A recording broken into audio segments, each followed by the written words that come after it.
अंतरायतिमिरोपशान्तये शान्तपावनमचिन्त्य वैभवं तं नरं वपुषि कुञ्जरं मुखे मन्महे किमपि तुन्दिलं महः। शरणं करवाणि शर्मदं ते चरणं वाणि चराचरोपजीव्यं करुणामसृणैः कटाक्षपातैः कुरु माम् अम्ब कृतार्थसार्थवाहम्। शारदा शारदाम्भोजवदना वदनाम्बुजे सर्वदा सर्वदास्माकं सन्निधिः सन्निधिं क्रियात्। विमलपटी कमलकुटी पुस्तकरुद्राक्षशस्तहस्तपुटी कामाक्षि पक्ष्मलाक्षी कलितविपञ्ची विभासि वैरिञ्ची। वागर्थाविव सम्पृक्तौ वागर्थप्रतिपत्तये जगतः पितरौ वन्दे पार्वती परमेश्वरौ। गुरवे सर्वलोकानां भिषजे भवरोगिणां निधये सर्वविद्यानां दक्षिणामूर्तये नमः। नारायणसमारम्भां व्यासशङ्करमध्यमाम् अस्मदाचार्यपर्यन्तां वन्दे गुरुपरम्पराम्। नारायणं नमस्कृत्य नरं चैव नरोत्तमं देवीं सरस्वतीं व्यासं ततो जयमुदीरयेत्। यज्ञेश अच्युत गोविन्द माधव अनंत केशव कृष्ण विष्णु हृषीकेश वासुदेव नमोस्तुते। कूजन्तं राम रामेति मधुरं मधुराक्षरम् आरुह्य कविता शाखां वन्दे वाल्मीकिकोकिलम्। सीताराम गुणग्राम पुण्यारण्यविहारिणौ नमो विशुद्ध विज्ञानौ कवीश्वर कपीश्वरौ।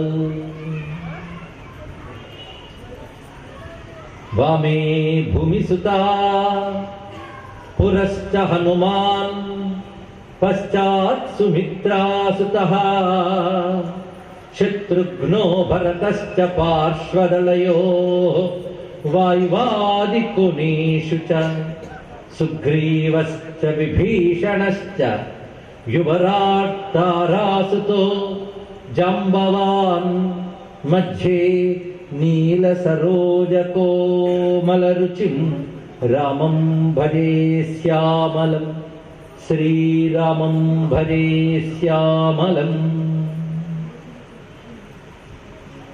गोष्पदीकृतवारासिं मशकीकृतराक्षसं रामायण महामालारत्नं वन्दे अनिलात्मजम्। यत्र यत्र रघुनाथकीर्तनं तत्र तत्र कृतमस्तकाञ्जलिं बाष्पवारि परिपूर्णलोचनं मारुतिं नमत राक्षसान्तकम्।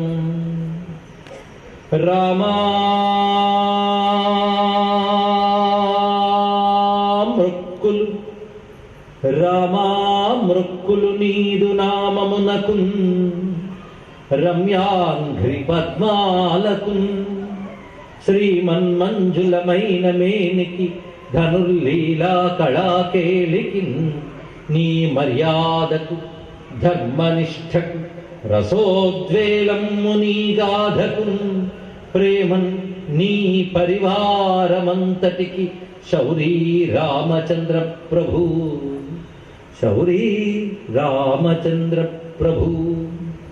పుట్టెన్ వానరుడౌచు విక్రమ కళాస్ఫూర్తి నృసింహుండుగా నట్టే దానవహంత వేగగతిలో నా వైనతేయుండే తా చుట్టెన్ వేదములెల్ల నశ్వముఖుడై శోకాబ్ధిలో నుండి పై పెట్టెన్ భూసుత నిట్టె క్రోడముగా ఆభీలోగ్ర పంచాస్యుడై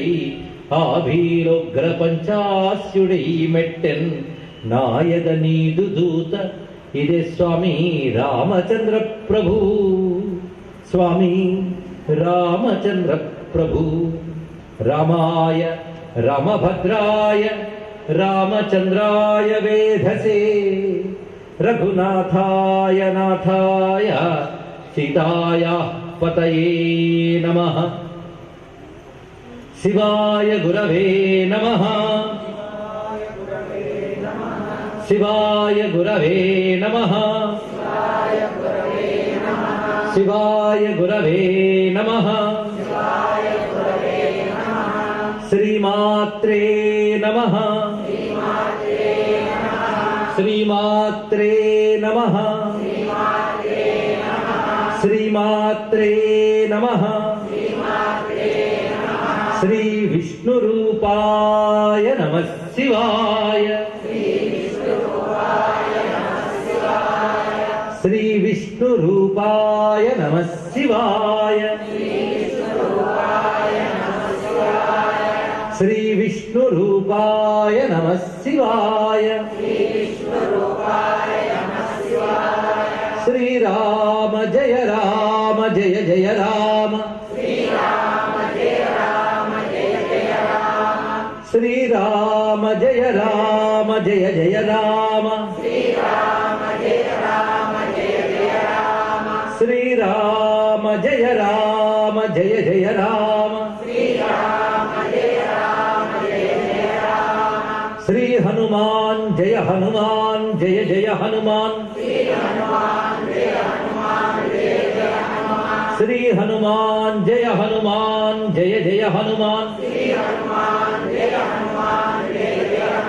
శ్రీ హనుమాన్ జయ హనుమాన్ జయ జయ హనుమాన్. జాంబవత్ సుగ్రీవ హనుమత్ సీతా లక్ష్మణ భరత శత్రుఘ్న పరివార సమేత శ్రీ రామచంద్ర పరబ్రహ్మణే నమో నమః. శ్రీ సీతారామ ఆంజనేయమయమైన ఈ సభా సదస్సుకి సవనీయ నమస్సులు సమర్పణ చేసుకుంటూ పరమ పావనమైన ఈ కార్తీక మాసంలో ఇవాళ నుంచి 7 రోజుల పాటు అత్యంత పవిత్రమైన మహిమాన్వితమైన రామకథని వినే భాగ్యం మనకి రామానుగ్రహం వల్ల లభించింది. అయితే మీ ఊరు నాకు కొత్త, మీకు నేను కొత్త అయినప్పటికీ కూడా ఈ ప్రాంతంలో అనేక మంది నాకు చిరపరిచితులే. దీనికి కారణం భీమవరంలో చిన్మయ ప్రభాధ్వర్యంలో కొండా సుబ్బారావు గారి నిర్వహణలో ఇప్పటికి అనేక కార్యక్రమాలు దశాబ్దం పైబడి చేస్తున్నాం. అప్పటి నుండి ప్రతి కార్యక్రమంలో చురుగ్గా పాల్గొంటున్నటువంటి ఆత్మీయులు చాలా మంది పూనుకుని ఇక్కడ రామకథ జరగాలని కోరుకున్నారు. ఇన్నాళ్ళకి జరిగింది కనుక ఇక్కడ ఉన్న వాళ్ళందరూ నాకు ఆత్మీయులే, చాలా కాలం నుంచి తెలిసిన వారే. అందున ఇప్పుడే పరిచయంలో రామకథకి ప్రాంతానికి సంబంధం ఉంది అనే మాట కూడా మనకు తెలిసింది. అసలు రామకథతో సంబంధం లేనిది భారతదేశంలో ఒక్కడు కూడా లేదు తెలుసుకోండి. ఇక్కడ భారతదేశం ఆసేతు సీతాచలం రామమయం, శ్రీరామమయం. అందుకే భాషలు ఏవైనా, ఆచార వ్యవహారాలు ఏవైనా, ఆహార విహారాలు ఏవైనా, కట్టు బొట్టు ఏది ఏమైనప్పటికి కూడా రాముడు మాత్రం అందరివాడు, భారతీయులందరివాడు. భారతీయుల గుండె చప్పుడు రామనామం, భారతీయుల రక్తనాళ స్పందన రామచరిత్ర. అందుకు రామాయణం భారతీయులకు అత్యంత ప్రాణప్రదమైన గ్రంథం. అది ఒక్కొక్కరు ఒక్కొక్క విధంగా భావన చేస్తారు. రామాయణానికి ఉన్న గొప్ప అద్భుతమైన విషయం ఏంటంటే ఎవరు ఏ భాషలో దాని గురించి ప్రస్తావన చేసినప్పటికీ కూడా రామకథ వినగానే ఒక ఆకర్షణ. ఎలాంటి వాడు కూర్చొనియండి రామకథ లాగుతుంది లోపలికి, అంత శక్తి ఉంది దానికి. అయితే అది కేవలం ఒక మహాత్ముడు, ఒక ధర్మమూర్తి, మానవతికి ఆదర్శమైనటువంటి ఒక మహాపురుషుని యొక్క చరిత్ర అని ఒక అభిప్రాయం చాలా మందిలో ఉంది. అంత మాత్రమే కాదది సాక్షాత్ నారాయణుడు పరిపూర్ణతను చూపించడానికే వచ్చినటువంటి రాముని యొక్క కథ కనుక అది మనకి ధర్మాన్ని ఎంత బోధిస్తుందో బతుకునంత తీర్చిదిద్దుతుంది. అది రామాయణం అనుకున్నటువంటి రహస్యమైన విషయం. మన బతుకుని ఎలా మార్చాలో అలా మారుస్తుంది. రామాయణం వింటూ ఉంటే ధర్మబద్ధంగా ఉండాలి, బాగుండాలి, చక్కగా ప్రవర్తించాలి, సమాజానికి పనికొచ్చే వాళ్ళు ఉండాలనే భావ పరివర్తన కూడా జరుగుతుందండి. ఇది ప్రథమ దశ. రెండవది వాల్మీకి రామాయణాన్ని ఎలా కూర్చాడంటే మనకు తెలియకుండానే అది మన జీవితాల్లో ప్రవేశించి ప్రభావాలు చూపిస్తుంది. ఇది ఎలాంటిదంటే మనం తెలియకుండానే డాక్టర్ ఇచ్చిన మందు వేసుకుంటాం. అంతవరకు తలనొప్పితో బాధపడుతున్న వాళ్ళం ఆ మందు పనిచేయడంతో ఆ నొప్పి అంతా పోతుంది. ఎలా పోయిందో మనకు తెలియదు, మాత్ర వేసుకోవడం వల్ల పోయిందంటే. కానీ ఆ మాత్ర ఎలా పనిచేసిందో మనకు తెలియదు. ఇక్కడ అలాగా లోపలికి వెళ్ళి పనిచేస్తూ ఉంటుంది. అది రామాయణం కూడా ఒక ఔషధం వంటిది. అది మన చెవుల్లోంచి మన హృదయంలోకి ప్రవేశిస్తే మనకు తెలియకుండా మన జీవితాలనే మార్చివేస్తుంది. అటువంటి శక్తి రామాయణానికి కూడా ఉంది. ఒక అత్యద్భుతమైన విషయం ఏంటంటే మనం ధర్మంగా బ్రతకాలని బుద్ధిని మార్చడమే కాదు, రామాయణంలో ఉన్న పెద్ద రహస్యమైన అంశం, అందులో మన జాతకాల్ని మార్చగలిగే శక్తి ఉన్నది. అది రామాయణం అనుకున్న గొప్ప శక్తి. అసలు మహర్షులు ఇచ్చిన గ్రంథాలకు ఆ శక్తి ఉందండి. ఇతరులు ఏవో మంచి గ్రంథములు చేతుల్లో పట్టుకోవచ్చు, వాటిల్లోని నీతులు మనకు బోధించవచ్చు. వింటున్నంతసేపు బాగానే ఉంటాం అనిపిస్తుంది, ఏం లాభం లేదు. ఉంటే ఉంటాం, లేకపోతే లేదు. కానీ రామాయణం లాంటివి మీరు విన్నాక బాగా ఉందామనుకుంటే మంచిదే, కానీ మీరు ఎలా ఉందామనుకున్నా బాగుండేటట్టు చేసే శక్తి రామాయణంలో ఉన్నది. అందుకే రామాయణ శక్తివంతమైన గాథ. ఎందుకంటే మొత్తం బాలకాండ నుంచి చివరి యుద్ధకాండ, ఉత్తరకాండ వరకు రామాయణం మొత్తం 7 కాండాలతో ఉన్నది. పారాయణం చేసేవారు మాత్రం 6 కాండాలు పట్టాభిషేక పర్యంతం పారాయణ చేయడం అనేది ఒక విధానం. 7వ కాండ పారాయణానికి ప్రత్యేక విధి ఉంది. 7వ కాండ కాకుండా 6 కాండలు పారాయణ విధానం ఉన్నది. దాంతో పట్టాభిషేక కాండ వరకు మనం పారాయణ చేసుకుని ధరిస్తుంటాం. ఇందులో బాలకాండ నుంచి ఆ పట్టాభిషేక ఘట్టం వరకు ఎన్ని కథలు వస్తాయండి రామాయణంలో. రామచంద్రమూర్తి యొక్క జననానికి ముందు దశరథ మహీపతి చేసినటువంటి పుత్రకామిష్టి, దానికి పూర్వరంగంగా అశ్వమేధయాగం, ఆ పుత్రకామిష్టి ఫలంగా నారాయణుడు రామచంద్రమూర్తిగా అవతరించడం, ఆయన అంశలు 3 రూపములతో సోదరులుగా రావడం, అక్కడి నుంచి కథ ప్రారంభమవుతూ ఎన్ని ఘట్టాలు. ప్రతి ఘట్టం మధురమే. ఒక్కొక్క ఘట్టం మనల్ని ఆకర్షింపజేస్తుంది, ఆనందింపజేస్తుంది. ఆహా, ధర్మం అంటే ఇదా అనిపిస్తుంది. అదే సమయంలో ఒక్కొక్క ఘట్టానికి ఒక్కొక్క గ్రహదోషం పోగొట్టే శక్తి ఉంది. అది ఒక రహస్యమైన అంశం. అందుకే రామాయణంలో కొన్ని ఘట్టాలు పారాయణ చేస్తే కొన్ని కష్టాలు తీరుతాయి. సంతానం కావాలంటే ఒక ఘట్టం పారాయణ, అలాగే ఆర్థిక సమస్యలు పోవాలంటే ఒక ఘట్టం, ఆరోగ్య సమస్యలు పోవాలంటే మరొక ఘట్టం. ఇలాగా మొత్తం అన్ని ఘట్టాల్లో ఇటువంటి ప్రభావాలు కూడా దాగి ఉన్నాయి. అంటే ఒకవైపు మీకు మంచి కథలాగా ఆకర్షింపజేస్తూ, ఆనందింపజేస్తూ, ధర్మాన్ని బోధిస్తూ మన జాతకాలను సవరించేస్తుంది ఆ రామాయణం. ఇటువంటి గ్రంథం అండి అది. అదే దాని మహిమ చాలా మందికి తెలిసి ఇక్కడ. అందుకే సుందరకాండ పారాయణలు, సుందరకాండ పారాయణ చేసి అనేక భయాల నుంచి, దుఃఖాల నుంచి బయటపడ్డాలు కనబడుతుంది. ఇంత సుందరకాండ రామాయణంలో ఒక కాండ, ఇలా మొత్తం అన్ని కాండలు అటువంటి మహిమాన్వితమైనవి. అందుకే భారతదేశంలో రామాయణ పారాయణ పద్ధతి ఉంది. ఒక పద్ధతిగా కూర్చొని, ఇప్పుడు మనం కూడా తెలుసో తెలియకో 7 రోజులు పద్ధతిగానే చేస్తున్నాం. ఒక్కొక్క పద్ధతిలో చెప్పారు, మనం ఒక పద్ధతి ఎంచుకున్నాం. కొందరు 9 రోజులు ఉదయం నుంచి సాయంత్రం వరకు రామకథ పారాయణం ఒకవైపు చేస్తుంటారు. కొంతమంది రామాయణ పారాయణం వినడానికి వస్తారు. దాని అర్థాన్ని ఒక పండితులు చెప్తూ ఉంటారు. ఇది రామాయణ కథా శ్రవణం, రామాయణ పారాయణ 9 రోజులు పగలంతా జరుగుతుందండి. రాత్రిపూట అది మననం చేసుకుంటూ విశ్రాంతి తీసుకుని మళ్ళీ పొద్దున కూర్చోడు. దీన్ని రామాయణ నవాన్నము అంటారు. భాగవత సప్తాహంలాగా రామాయణ నవాన్నం. ఈ పారాయణ ప్రభావం పురాణాల్లో చాలా చెప్పారు. పురాణాల్లో విషయం అటుంచితే జీవితాల్లో అనేక అనుభవాలు కనబడుతూ ఉంటాయి. ఆ కథ వినడం వల్ల, ఆ కథని మననం చేయడం వల్ల ఎన్ని రకాల ప్రభావాలు మన జీవితాల్లో కనబడతాయో ఆశ్చర్యకరమైనది. అనేక మంది వారి అనుభవాన్ని ఈ మధ్య కాలాల్లో రాశారు. పురాణాలు ఏనాడో రాశారు. అటువంటి మహిమాన్వితమైన రామకథని ఒక్క ఘట్టం విన్నా, ఏ కొద్దీ చెప్పుకున్నా ధన్యులమే. రామకథ మొత్తం మనం ప్రతి శ్లోకం కూడా చక్కగా అర్థం చేసుకుంటూ చెప్పుకుంటే సుమారు ఒక 1.5-2 ఏళ్ళు చెప్పుకోవచ్చు. అంతేగా దీక్షగా పట్టు కూర్చుంటే 40 రోజులు చేయొచ్చు, 9 రోజులు చేయొచ్చు, 7 రోజులు చేసుకోవచ్చు, 5 రోజులు చేసుకోవచ్చు, 2 రోజులు చేసుకోవచ్చు, ఒక్క పూట చేయవచ్చు. రామాయణానికి శక్తి ఉన్నది. కట్టే కొట్టే తెచ్చేలా కూడా రామాయణం చెప్పచ్చు.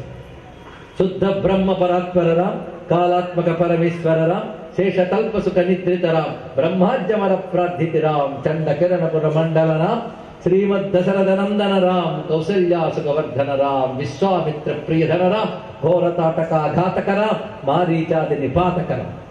ఇది కొత్తలా ఆపారు. నేను వదిలితే మీరు పూర్తి చేస్తారేమో, అంతమంది తెలిసిన వాళ్ళు ఉండవచ్చు. ఇక్కడ ఉన్నారా? లేకపోతే తెలుసుకోండి. అదంతా చేస్తే 10 నిమిషాలు అయిపోతుందండి. అంటే 10 నిమిషాలు మొత్తం రామాయణం.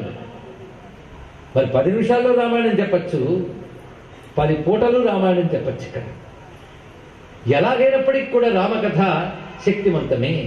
ఏకైకం అక్షరం పుంసాం మహాపాతకనాశనం అన్నాడు ఇక్కడ. అందులో ఒక అక్షరం చాలయ్యా నీ జీవితాన్ని బాగు చేయడానికి, నిన్ను శుద్ధిని చేయడానికి, నీ చిత్తాన్ని శుద్ధి చేసి పాపాలని పోగొట్టి పరిపూర్ణమైన సిద్ధినివ్వడానికి రామాయణంలో ఒక్క శ్లోకం చాలు, ఒక అక్షరం చాలు అంటారు ఇక్కడ.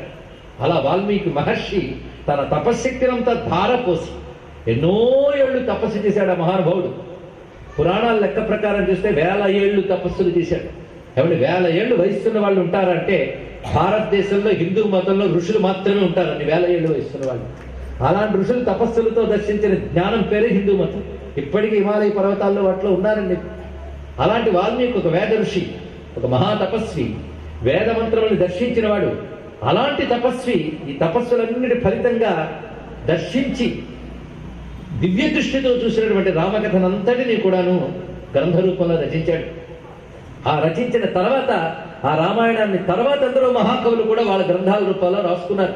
ఆదికవి వాల్మీకి అయినా ఆ తర్వాత ఎందరందరూ రామాయణం రాసుకున్నారు. ఏమండి అప్పటికి ఒక పుస్తకం ఉంది కదా, మేమెందుకు రాయడం అని కాదు.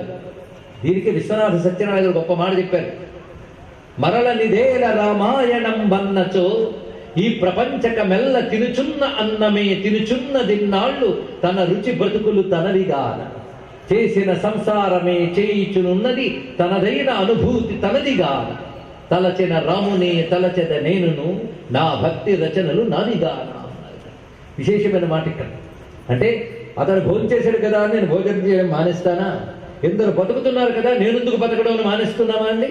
ఎవరు భోజనం చేసినా నేను భోజనం చేస్తాను, ఎందుకంటే నాకో రుచి, నాకు ఆకలి తీరాలి. ఎంత బతికినా నేను బతుకుతాను, ఎందుకంటే నాకో బతుకుంది, నాకో అనుభూతి ఉంది, అందుకే నేను బతుకుతాను. కనుక ఎందరు రామాయణం రాసినా నేను రామాయణం రాస్తాను, ఎందుకంటే నా బ్రతుకు తరించడానికి అన్నారు ప్రతి వరకు. అందుకు రామకథ రాయగలిగేవాడు రాస్తాడు, చెప్పగలిగేవాడు చెప్తాడు, వినగలిగేవాడు వింటాడు, అనగలిగేవాడు అంటాడు, బ్రతుకు తరింపజేసుకుంటాడు. తెలుసుకోండి. అది ఎలాగోలో రామాయణం పట్టుకో, రామ కథంతా అనలేకపోతే రామనామం అనుకోవయ్యా చాలు తరించిపోతావు. ఎందుకంటే చూడ్డానికి 2 అక్షరాలు, కానీ కోట్ల కొలది మంత్రశక్తుల 2 అక్షరాల్లో దాగి ఉన్నాయి. ఏమంటే ఇంత మాత్ర ఇంత శరీరాన్ని కాపాడట్లేదా? ఇంత మంత్రం అంత బ్రతుకుని కాపాడుతుంది. అటువంటి దివ్యమైన 2 అక్షరాల రామనామం, ఆ నామం ద్వారా చెప్పబడే రామచంద్రమూర్తి యొక్క గాథ రామాయణ రూపంలో వాల్మీకి తర్వాత ఎందరందరో మహర్షులు రచించారు. ఏ రామాయణమైనా పవిత్రమైనది, అది గుర్తుపెట్టుకోవాలి. ఎవరు పలికినా రామాయణం పవిత్రమే. అది మహామహా పండితులు కూడా వాల్మీకి రామాయణం రాశారు, వాళ్ళు రాశారండి. సంస్కృతంలో రచించారు, తెలుగులో రాశారు, తమిళం కన్నడ ఒకటేమిటి ప్రపంచంలో అన్ని నాగరిక భాషల్లో రామాయణం రాశారు. అది ఏదో ప్రచారాల కోసం డబ్బులు పంచుకుని ఊరూరో తిరిగి చేసుకునేటువంటి విషయం కాదు. భక్తితో తపస్సుతో అందరూ రాసి తరించిపోయారు. అది గొప్పతనం. ఒక పాశ్చాత్యుడు అంటాడు, burn all the libraries let there be Ramayana. దీని అర్థం ఏంటంటే ప్రపంచంలో ఉన్న గ్రంథాలయాలన్నీ తగలబడిపోయినా పర్వాలేదు, రామాయణం ఒక్కటుంటే చాలు మానవ జాతికి అని చెప్పాడు. నేను చెప్పిన వాడికి విదేశస్తు తెలుసుకోండి. ఇక్కడ ఏమి కథండి, ఏమి కథ? నువ్వు మనిషి ఎలా ఉండాలో చెప్తుంది. అయితే మనిషి మంచిగా ఉండాలని ప్రతివాడు అనుకుంటాడు, మంచిగా ఉంటాడు, అంతే. అన్నీ మన చేతిలో ఉంటాయా? ఇది 2వ ప్రశ్న. ధర్మంగా జీవిద్దాం, అది రామాయణం చెప్తుంది. జీవించాలని అనుకుంటాం ఇవాళ ప్రవచనం విన్నప్పుడు, రేపు పొద్దున్న లేచాక ఎవరి దారి వెళ్ళి, అవును లేదా? అటువంటిప్పుడు మన బ్రతికి ఎలా బాగవుతుంది? అందుకే రామాయణం విని రాముడిని గుండెలో పెట్టుకున్నాం అనుకోండి, బుద్ధిని చెడనివ్వడు. ఈ మధ్య విదేశాల్లో కుర్రవాడు రామాయణ పారాయణ చేస్తూ ఒక అద్భుతమైన మాట చెప్పాడు, ఆశ్చర్యపోయింది. రామాయణం చదివిన దగ్గర నుంచి, రామనామం జపం చేసిన దగ్గర నుంచి అసలు నాకు పాపం చెయ్యకుండా కాపాడుతున్నాడండి రాముడు అన్నాడు. చాలా ఆలోచన, అద్భుతమైన మాట అండి ఇక్కడ. అంటే మన ఆశతోనో లేక కక్కుర్తితోనో నాస్తికత్వంతోనో ఒక్కొక్కప్పుడు పాపం చేయడానికి సిద్ధపడిపోతానండి. అవతలేమో పరద్రవ్యం కనబడుతుంది, తీసుకుంటే దొరకము అని గ్యారంటీ ఉంటే తీసుకుంటామా లేదా ఆలోచించండి. అవతల వాడు సొమ్ము, తీసుకుంటే దొరకము గ్యారెంటీ ఉంది, అప్పుడు తీసుకుంటారా లేదా? ఇది ప్రశ్న వేసుకోవాలి. దొరుకుతామేమో అని భయం చేత చాలా మంది మంచి వాళ్ళకి మిగిలిపోతున్నారు ఇక్కడ. అందుకే దొరికితే దొంగలని సామెత ఉంది. అలాంటి అవకాశాలు ఒక్కొక్కప్పుడు వస్తుంటే ఏది పాపం చేయడానికి అవకాశాలు. మనం వద్దన్నా లంచం వస్తూ ఉంటుంది బల్ల దగ్గరికి. పైగా దొరకరు మీకేం పర్వాలేదని హామీ పై వాళ్ళ దగ్గర నుంచి వస్తుంటుంది. అప్పుడు ఏం చేస్తాం మనం? తీసేసుకుంటాం. తీసుకుంటే అది ఎప్పుడప్పుడు పాపం కదా దెబ్బతీస్తుంది. కానీ రామకథ మీరు చేస్తుంటే ఎంత చక్కగా కాపాడుతుందో, బుద్ధిని మారుస్తుంది. అవతల వాడు కూడా మీ దగ్గరికి వచ్చి పాపాన్ని ప్రేరేపించారు, మార్పు చేయిస్తుందండి. పాపం చేయకుండా కాపాడుతట రాముడు. ఎంత గొప్ప మాట అక్కడ. అంతేకాదు ఎంతో మందిని చూసాం, ఏమంటే భయంకరమైనటువంటి కష్టాల్లో ఉన్నాం, దరిద్రాల్లో ఉన్నాం. అవునా? అయితే ఒక పని చేయండి, సుందరకాండ కార్తీక మాసంలో వినండి చదవడం చేత కాకపోతే. లేదండి మాకు అంత సమయం లేదు, సుందరకాండలో ఉన్న 10 శ్లోకాలు ఇస్తాం, చదువుకోండి. చిత్రం, ఆ కార్తీక మాసంలో 9 రోజులు పారాయణ చేయగానే 10వ రోజు మారిపోయింది మొత్తం జీవితం కూడా. అంటే రామాయణంలో ఒక గొప్ప మనిషి యొక్క కథ మాత్రమే కాదు, ఇంకేదో ఉంది. అదేమిటో చెప్పుకోవడానికి 7 రోజులు మనం కూర్చున్నాం. గొప్ప మనిషి కథ అని ఇప్పటివరకు చాలా మంది విన్నాం. రాముడు లాంటి మనిషి మరి ఎవరు లేడు, అందులో సందేహం లేదు. కానీ కేవలం గొప్ప మనిషి కథ చదివితే బతుకు బాగుపడుతుందా? ఇది పెద్ద ఆశ్చర్యం అండి. ఏదో మంచి నేర్చుకుంటాం, చెడ్డగా ఉండకూడదని తెలుసుకుంటాం అంతే. కానీ జాతకాలు మారిపోతాయండి, ఆశ్చర్యం కాదు. అంతేకాదు ఇహంలో బాగుంటాం, పరంలో కైవల్యం లభిస్తుంది. ఇంత శక్తి ఒక గొప్ప మనిషి కథలో ఎలా ఉంటుంది అంటే, ఇది గొప్ప మనిషి కథ మాత్రమే కాదు, ఇది సాక్షాత్ మన బ్రతుకుల్ని బాగు చేసే భగవంతుడి కథ. అది దీని యొక్క ప్రత్యేకత. అందుకే ఎంత మానవగాథో అంత మాధవగాథ రామాయణం. దీని యొక్క ప్రత్యేకత. ఆ కారణం చేతనే ఆ కథలో మనం చదువుకుంటూ వెళ్ళిపోతుంటే మనకు తెలియకుండానే రాముడు నారాయణులా మెరిసిపోతూ మనల్ని అనుగ్రహిస్తాడు. అదే కదా రాముడు అనగానే, రామ కథ అనగానే రాముడు అక్కడే ఉన్నాడండి. ఎందరు లేరు, రాముడితో పాటు ఉన్నవాళ్ళు ఎవరు? రావణుడు అంటారు. రాముడు వైపు ఉన్న వాళ్ళందరూ ఒక్కసారి చూద్దాం. రాముడు అనగానే ఎవరుంటారు? వెంటనే గుర్తు రావాల్సిన సీతమ్మ. ఆ సీతమ్మ లేని రాముడిని ఎవరైనా పట్టుకుంటాం కనుక సీతమ్మ, సీతారాములు. సీతారాములు అనే మాట భారతదేశం అందరికీ బాగా తెలుసు. సీతారాములు వెంటనే గుర్తు రావాల్సిన వాళ్ళు లక్ష్మణస్వామి, వాళ్ళు అంటి పెట్టుకున్నాడు. భరతుడు, శత్రుఘ్నుడు. ఇక వెళ్తే పక్కన ఆంజనేయ స్వామి వారు, సుగ్రీవుడు, విభీషణుడు, అంగదుడు, జాంబవంతుడు. ఎంతంత మహాత్ములండి ఒక్కొక్కరు కూడాను. ఇంకా అటువైపు రావణుడు, కుంభకర్ణుడు, ఇంద్రజిత్తు, వీళ్ళందరూ కూడా ఇన్ని పాత్రలు. అద్భుతమైన కథ నడుస్తూ ఉంటుంది మొత్తం కూడా ఇక్కడ. అందులో మహర్షులు, విశ్వామిత్రుడు, వశిష్ఠుడు వారు, వామదేవుడు, జాబాలి, సుతీక్ష్ణుడు, శరభంగుడు, అగస్త్యుడు, ఒకటేమిటి బోలెడుతున్నది. ఇప్పుడు మీరు రామాయణాన్ని పరిశీలించండి, ఎంతమంది వచ్చారు? మానవోత్తములు ఉన్నారు. మానవోత్తముడు అంటే ముందు రాముడిని చెప్పుకోవాలి. వాళ్ళ నాన్నగారు దశరథుడు మానవోత్తముడు, లక్ష్మణస్వామి, భరతుడు, శత్రుఘ్నుడు, వీళ్ళందరూ మానవోత్తములు. అటు తర్వాత ఋషుల్లో ఉత్తములు. రామాయణంలో కనబడుతున్న కథలతో ఋషులు, వశిష్ఠుడు, విశ్వామిత్రుడు, వాల్మీకి కూడా రామాయణంలో ఒక పాత్ర. అది తెలుసుకోండి. రాముడు వనవాసం వచ్చినప్పుడు అదే జీవిస్తాడు వాల్మీకి. అందుకు రామాయణం కళ్ళారా చూశాడు ఆ మహానుభావుడు. తర్వాత రాముడి పట్టాభిషేకం అయ్యాక నారదులు వారు వచ్చి అనుగ్రహించిన తర్వాత బ్రహ్మదేవుడు, నీ తపస్సు చేత నీకు దివ్య దృష్టి వచ్చిందయ్యా, నీకు జరిగిన రామకథంతా కనబడుతుంది అన్నాడు. అప్పుడు తపస్సులో యోగంలో కూర్చోగానే వాల్మీకి మొత్తం దివ్య దృష్టిలో జరిగిన రామకథ ప్రతి అణువు కనబడింది. బయట ఏం కనబడుతోంది, లోపల ఏమనుకుంటున్నారో కూడా కనబడింది. ఇలాంటి కథ ఎవరికి కనబడుతుంది? ఒక ఇద్దరు మనకు కనబడతారు కానీ వాళ్ళు లోపల ఏమనుకుంటున్నారో కనబడుతుందండి. వాల్మీకి ఎంత తపస్సు అంటే, ఆ తపస్సు యొక్క ఫలితంగా నీకు సీతారాముడు, లక్ష్మణుడు, రావణుడు కనబడటమే కాదు, వాళ్ళ లోపల ఏమనుకుంటున్నారో కనబడుతుంది. అది బ్రహ్మగారు ఇచ్చిన వరం. నీ తపస్సుకి అంత శక్తి ఉంది. ఆ తపస్సు వల్ల నీకు మొత్తం కనబడుతుంది, నువ్వు రాస్తావు. ఎలాగంటే పాణవు అమలకం యథ, అరచేతిలో ఉసిరికాయ ఎలాగైతే స్పష్టంగా ఉంటుందో, పట్టుకోగలవో, నీకు రామకథ కనబడుతుందని చెప్పాడు. తపస్సులో ధ్యాన దృష్టితో దర్శించిన సత్యమైన రామగాథని వాల్మీకి మనకు రచించాడు. రాముడు పట్టాభిషేకం చేసి రాజ్యం పాలిస్తున్న కాలంలో తాను వనవాసంలో చూసిన రాముడి కథను గుర్తు తెచ్చుకుని తపస్సుతో అదంతా రచించాడు వాల్మీకి. అది తెలుసుకోవాల్సింది.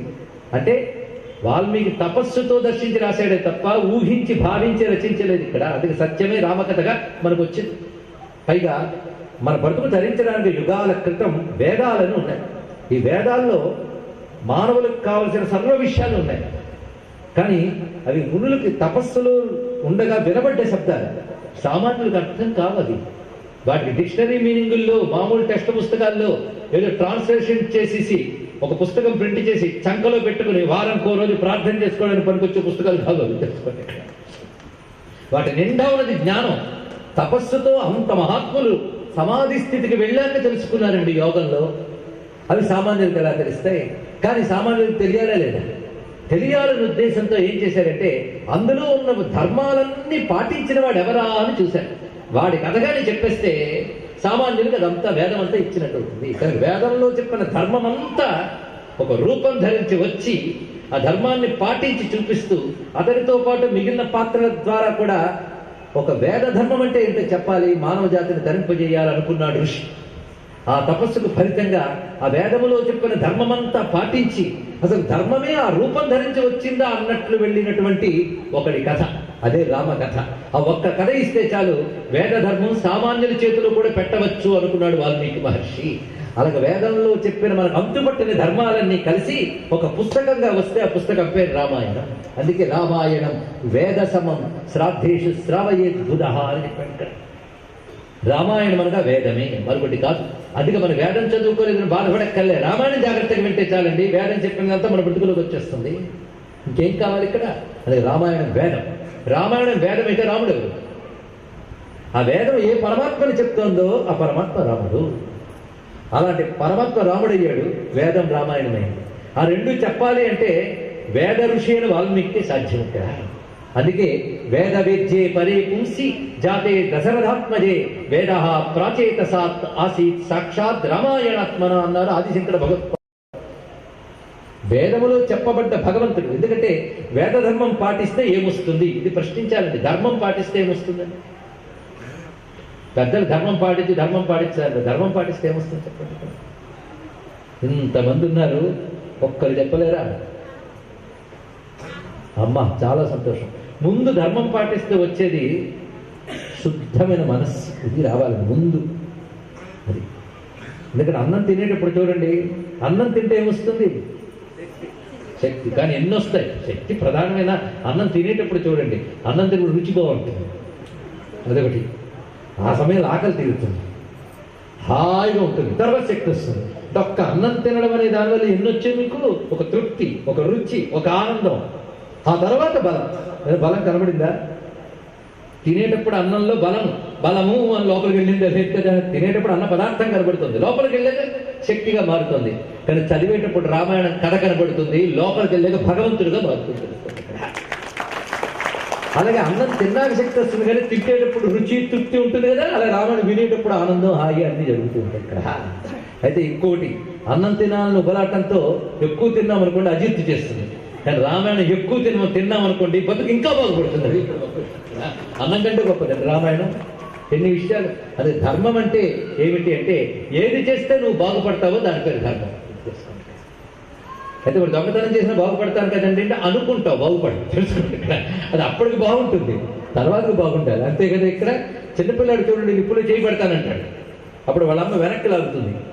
అప్పుడు ఆ పిల్లాడికి వాళ్ళ అమ్మ రాక్షసిలా కనపడుతుంది.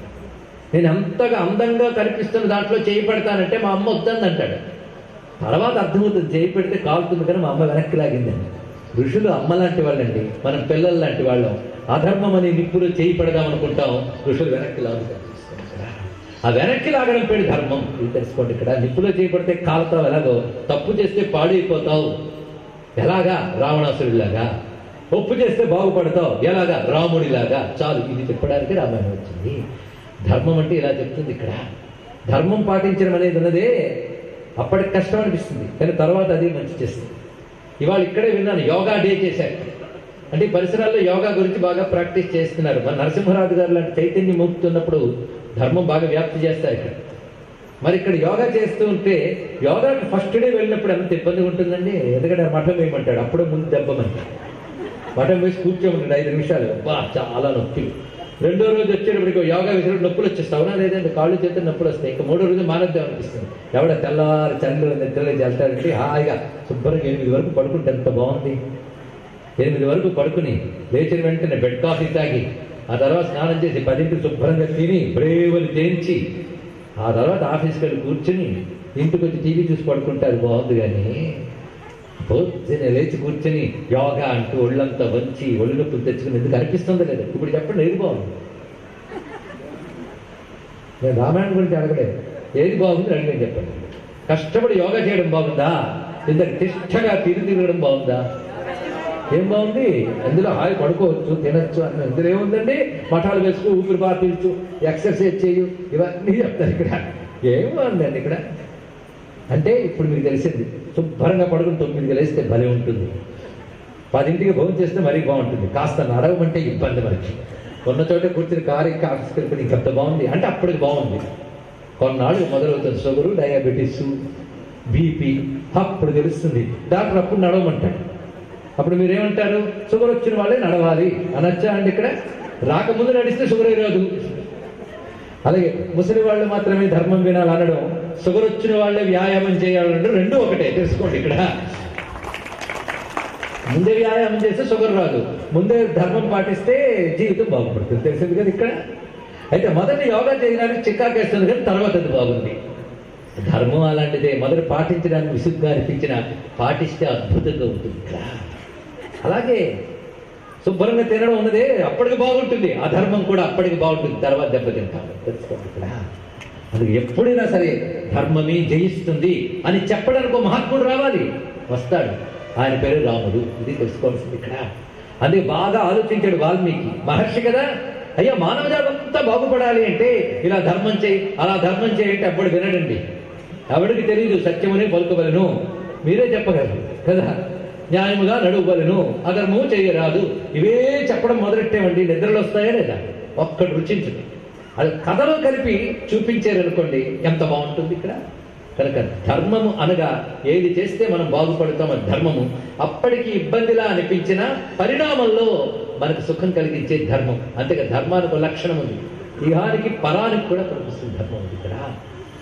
ఇవాళ ఇక్కడ ఇబ్బంది అయినా పరానికి పనికొస్తుంది, ఇక్కడ ఇహానికి పరానికి కూడా పనికొచ్చే ధర్మం.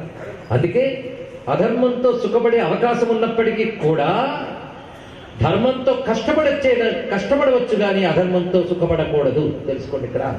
ధర్మంతో సుఖం వస్తే సంతోషం, ధర్మంతో కష్టం వచ్చినా భరిస్తాను కానీ అధర్మంతో సుఖం వస్తే భరించను, ఇది అనుకుంటే గొప్ప జీవితం. అలాంటి వాడు నాయకుడు అవుతాడు, అలాంటి వాడు మహాత్ముడు అవుతాడు. అందుకే సుఖపడ్డవాడు దుర్యోధనుడు కానీ హీరో అనలేదు, కష్టపడ్డవాడు ధర్మరాజు కానీ ఆయన్నే హీరో అన్నాడు, అవునా లేదా? కనుక సుఖపడ్డం కష్టపడ్డం కాదు, ధర్మంగా బతకడమే హీరోయిజం, తెలుసుకోండి ఇక్కడ. కష్టం వచ్చినా తట్టుకుంటూ ధర్మానికి లోబడి ఉన్నటువంటి వాడు మహాత్ముడు. అటువంటి మహాత్ముడి కథ ఒక భారతం, ఒక రామాయణం, అవి భారతీయులమైన మనందరి యొక్క గ్రంథాలు. అలాంటి రామాయణంలో పాత్రలు ఉన్నాయి, ఆయనతో పాటు ఉన్న వాళ్ళందరూ వాళ్ళు ఒక్కొక్కరు ఒక్కొక్క దేవతామూర్తులు. ఎందుకంటే రాముడు సాక్షాత్ నారాయణుడు, సీతమ్మ సాక్షాత్ జగన్మాత ఆది పరాశక్తి, ఆ తల్లి అక్కడ మహాలక్ష్మీదేవి, లక్ష్మణస్వామి అనంతుడు ఆదిశేషుడు సంకర్షణుడు, భరతుడు సాక్షాత్తుగా దివ్యమైన పాంచజన్య శంఖస్వరూపుడు, శత్రుఘ్నుడు సుదర్శన చక్రస్వరూపుడు, ఇక హనుమంతుడు సాక్షాత్ పరమేశ్వరుడే రుద్రుడు. చెప్పడానికి ఉన్నది ఇక్కడ. ఇలా చూస్తూ ఉంటే దేవతలందరూ కలిసి భూమి మీదకి వచ్చి చేసిన కథ. అందుకే రామాయణంలో బయటికి కనబడుతున్నారు మానవోత్తములు, కానీ వాళ్ళ లోపల దేవతాంశలు ఉన్నాయి. ఇక ఆ తర్వాత ఉన్న వాళ్ళు ఋషులు, మూడవది రాక్షసులు, నాలుగవది ఒకటి ఉన్నారండి వానరులు. 4 జాతులు కథ రామాయణం, తెలుసుకోండి ఇక్కడ. 4 జాతులు, మానవులు, ఋషులు, రాక్షసులు, వానరులు, 4 జాతులు కలిసిపోయి ఉన్నాయి ఇక్కడ. అంతేకాదు ఈ 4 జాతుల్లో దేవతాంశలు ఉన్నటువంటి వాళ్ళు 3, ఋషులు, రామాది మానవ పాత్రలు, హనుమంతులు మొదలైన వానర పాత్రలు. వీళ్ళు 3 దేవతాంశలు ఉండిపోయాయి, రాక్షసులందరూ పోయికున్నారు. అందుకే దేవతాంశలన్నీ కలిసి అసలు శక్తుల్ని దునిమాడి ధర్మాన్ని నిలబెట్టడానికి ఉద్యమించినటువంటి గాథ రామాయణం. అంత దివ్యమైనది. అయితే రామాయణంలో ఎంత శక్తి ఉన్నదంటే పురాణాలు చాలా కథలు చెప్తారు. ఒకసారి ఒక రాజుగారు ఒక దివ్యమైనటువంటి అరణ్యంలో పందిరులు వేసి భార్యా సమేతుడై రామకథ వింటూ ఉన్నాడు. ఒక మహాపండితుడు రామాయణం చెప్తున్నాడు. 9 రోజులు దీక్ష, ఇంకో పని లేదండి, ప్రాతకాలంలో స్నానం చేయడం, దీక్షితుడి రామనామ జపం చేసుకోవడం, రాముల వారి పూజ చేయడం, కూర్చోవడం, రామకథ వినడం. అది జరుగుతుంటే విభాండకుడు ఒక మహర్షి వస్తాడు. అక్కడ అనేక మంది శిష్యులతో వస్తాడు. ఆయన కూడా రామకథ వింటాడు. ఆ రాజుగారిని విశ్రాంతి సమయంలో రాత్రి వేళ పిలిచి ఇంత అద్భుతమైన కథాయజ్ఞం చెయ్యాలని మీకు ఎలా కోరిక పుట్టింది అని అడిగారు. ఇక్కడ అయ్యా, గత జన్మలో నిజానికి నేను ఒక దొంగని, బందిపోటు దొంగని, నేను అనేక దారులు కాచుకు బతికాను, ఎన్నో హింసలు చేశాను. కానీ అరణ్యంలో ఒక రామకథ జరుగుతుంటే కూర్చుని కాసేపు విన్నాను. దానితో ఆ పాపాలన్నీ తొలగి ఈ జన్మలో గొప్ప సంపదలు కలిగినటువంటి రాజుని అవడమే కాకుండా నాకు పూర్వజన్మ స్మృతి అనేది ఒకటి లభించింది. కాసింత రామకథకే ఒక్కరోజు విన్నదానికే నా పాపములని ప్రక్షాళనమై దానివల్ల పొందవలసిన నరకాలు కూడా దూరం అయిపోయాయి. చూసారు ఇక్కడ. అందుకే మిమ్మల్ని నరకం నుంచి విడిపించడము, పరలోక ప్రభువు వచ్చను, ఈ పాడు మాటలు వెనకండి. రామకథ వింటే చాలు అన్ని నరకాలు అవి. అంతేకాదు, నాకు నరక బాధలు రాలేదు, దివ్యమైనటువంటి శరీరం వచ్చింది, గొప్ప రాజునయ్యాను, నాకు దృఢమైన ఆరోగ్యం, చక్కటి భార్య, సంతానం, అధికారం, సంపద అన్నీ ఉన్నాయి. కానీ ఒక్క పూట రామకథ చెవులతో వింటేనే ఇంత గొప్ప జన్మ వచ్చింది, గత జన్మ కూడా గుర్తుందే, అలానే ఇక రామాయణమే నా జీవనం చేసుకుంటే ఇక నేనేమవుతాను అనుకుని నా రాజ్యపాలనలో కొన్ని పవిత్ర మాసములు రామాయణానికి కేటాయించుకున్నాను. రామకథ వినడానికి పవిత్ర మాసాలు చెప్తున్నానండి. మొదటిగా చెప్పేది ఊర్జే మాఘే సితే పక్షే, ఊర్జ మాసము అన్నాడు. ఊర్జ అని వేదం చెప్తుంది. దానికి మరొక పేరు కార్తీకం. కార్తీకంలో రామకథ వినాలి. లేదా మాఘమాసం, లేదా వైశాఖ మాసం, మార్గశీర్ష మాసం, చైత్ర మాసం. ఈ మాసాల్లో రామకథ వినడం చాలా విశేషము అని నేను వీలైనంత వరకు ఇన్ని మాసాల్లో వింటాను. లేదా ఏడాదిలో ఒక కార్తీకము, లేదా మరొక ఏడాది చైత్రము రామకథ వినడం నా జీవనం పరమార్థం. అలాగే నేను 9 రోజులు దీక్షగా వింటాను. ఈ రామకథ వింటూ వింటూ ఈ జీవితంలో ఎన్ని పొందానో నాకు తెలుసు. కనుక రామకథ విన్న వాళ్ళకి ఈ జీవితంలో అద్భుతమైన మార్పులు వస్తాయి. తర్వాత మన నరకాదులకి స్వర్గాదులకి కాకుండా వైకుంఠ ప్రాప్తి కలుగుతుంది. అందుకు శ్రద్ధగా వింటే ఇది ఫలితం. ఏదో కాసింత వినడానికి అంత ఫలితం వచ్చింది. శ్రద్ధగా ఇప్పుడు నేను ప్రతి ఏడాది కూడా నవాన్న దీక్షతో వింటున్నాను. అంతేకాదు, విన్న తర్వాత ఏం చేస్తున్నాను? నా రాజ్యపాలన ధర్మబద్ధంగా చేస్తూ నిరంతర రామనామస్మరణ చేస్తూ జీవిస్తున్నాను ఇక్కడ అని చెప్పగానే చాలా సంతోషించాడు మహర్షి. ఇది రామకథ మహాత్మ్యాన్ని చెప్తూ పురాణాలు చెప్తున్న అంశం. అంతేకాదు, కలికుడునకు ఒక బందిపోడు దొంగ ఎంతమందిని హత్య చేసి బ్రతికినటువంటి వాడు. ఆయన ఒకప్పుడు ఉత్తంకుడనే మహాపండితుడు రామకథ చెప్పుకుని వస్తూ ఉంటే ఒక ఊరు నుంచి మరో ఊరికి ప్రయాణం చేస్తున్నాడు. ఆ రోజుల్లో రవాణా సదుపాయాలు లేవు కదండి. చీకట్లో వస్తూ ఉంటే బందిపోటు దొంగ ఇతని దగ్గర ధనం ఉంటుందనే ఉద్దేశంతో కింద పడేసి హత్య చేయడానికి కత్తెత్తాడు వైకి. కానీ మహానుభావుడు చూడండి, రామకథ చెప్తూ ఉన్నవాడు మనస్సులో ఎంత సంస్కారం వస్తుందో. నాయన, నువ్వు చంపుదామని సిద్ధపడ్డావు. నేను ఎప్పుడు వేదాంతం చెప్పుకునేవాడిని కనుక ఈ దేహం నేను కాదని నాకు తెలుసు. ఇది ఎప్పుడో ఒకప్పుడు పోతుంది. ఇప్పుడు నువ్వు కాపాడితే పోకుండా ఉంటుందా? మరి ఎప్పుడో పోతుంది. ఇప్పుడు నా వల్ల నీకు ఏదైనా ఉపయోగం ఉండి చంపేసావనుకో, ఒకడు ఉపయోగం కోసం ప్రాణాలు వదిలేరని తృప్తి కలుగుతుంది. ఎందుకు నువ్వు ఎందుకు చెప్తున్నావో చంపుతున్నావో చెప్తే నీ చేతులు చేస్తానన్నట్టు. వెంటనే ఆయన ఎందుకేమో ఇది సొమ్ము ఉంటుందేమో అని. నా దగ్గర సొమ్ము లేదయ్యా, కానీ నువ్వు ఇలాంటి పాపపు సొమ్ము తినడం వల్ల నీ బుద్ధిలో పాపపు సంస్కారాలు వస్తాయి. దీనివల్ల మంచి చెప్పినా నువ్వు చెయ్యలేవు, క్రమక్రమంగా దెబ్బతింటావు అని చెప్పగానే మహాత్ముడి మాట విని వెంటనే కత్తి కింద పడేసి కూర్చున్నాడు. బాబు, ఇన్నాళ్ళు నేను హత్యలు చేసుకుంటూ దోపిడీలు చేసుకుంటూ బ్రతికేనే, ఇక నేను బాగుపడే మార్గం చెప్పండి అని అడిగాడు. చూశారు ఎంత పరివర్తన? అలా ఒక్క మాట మారిపోతారు ఏంటండి.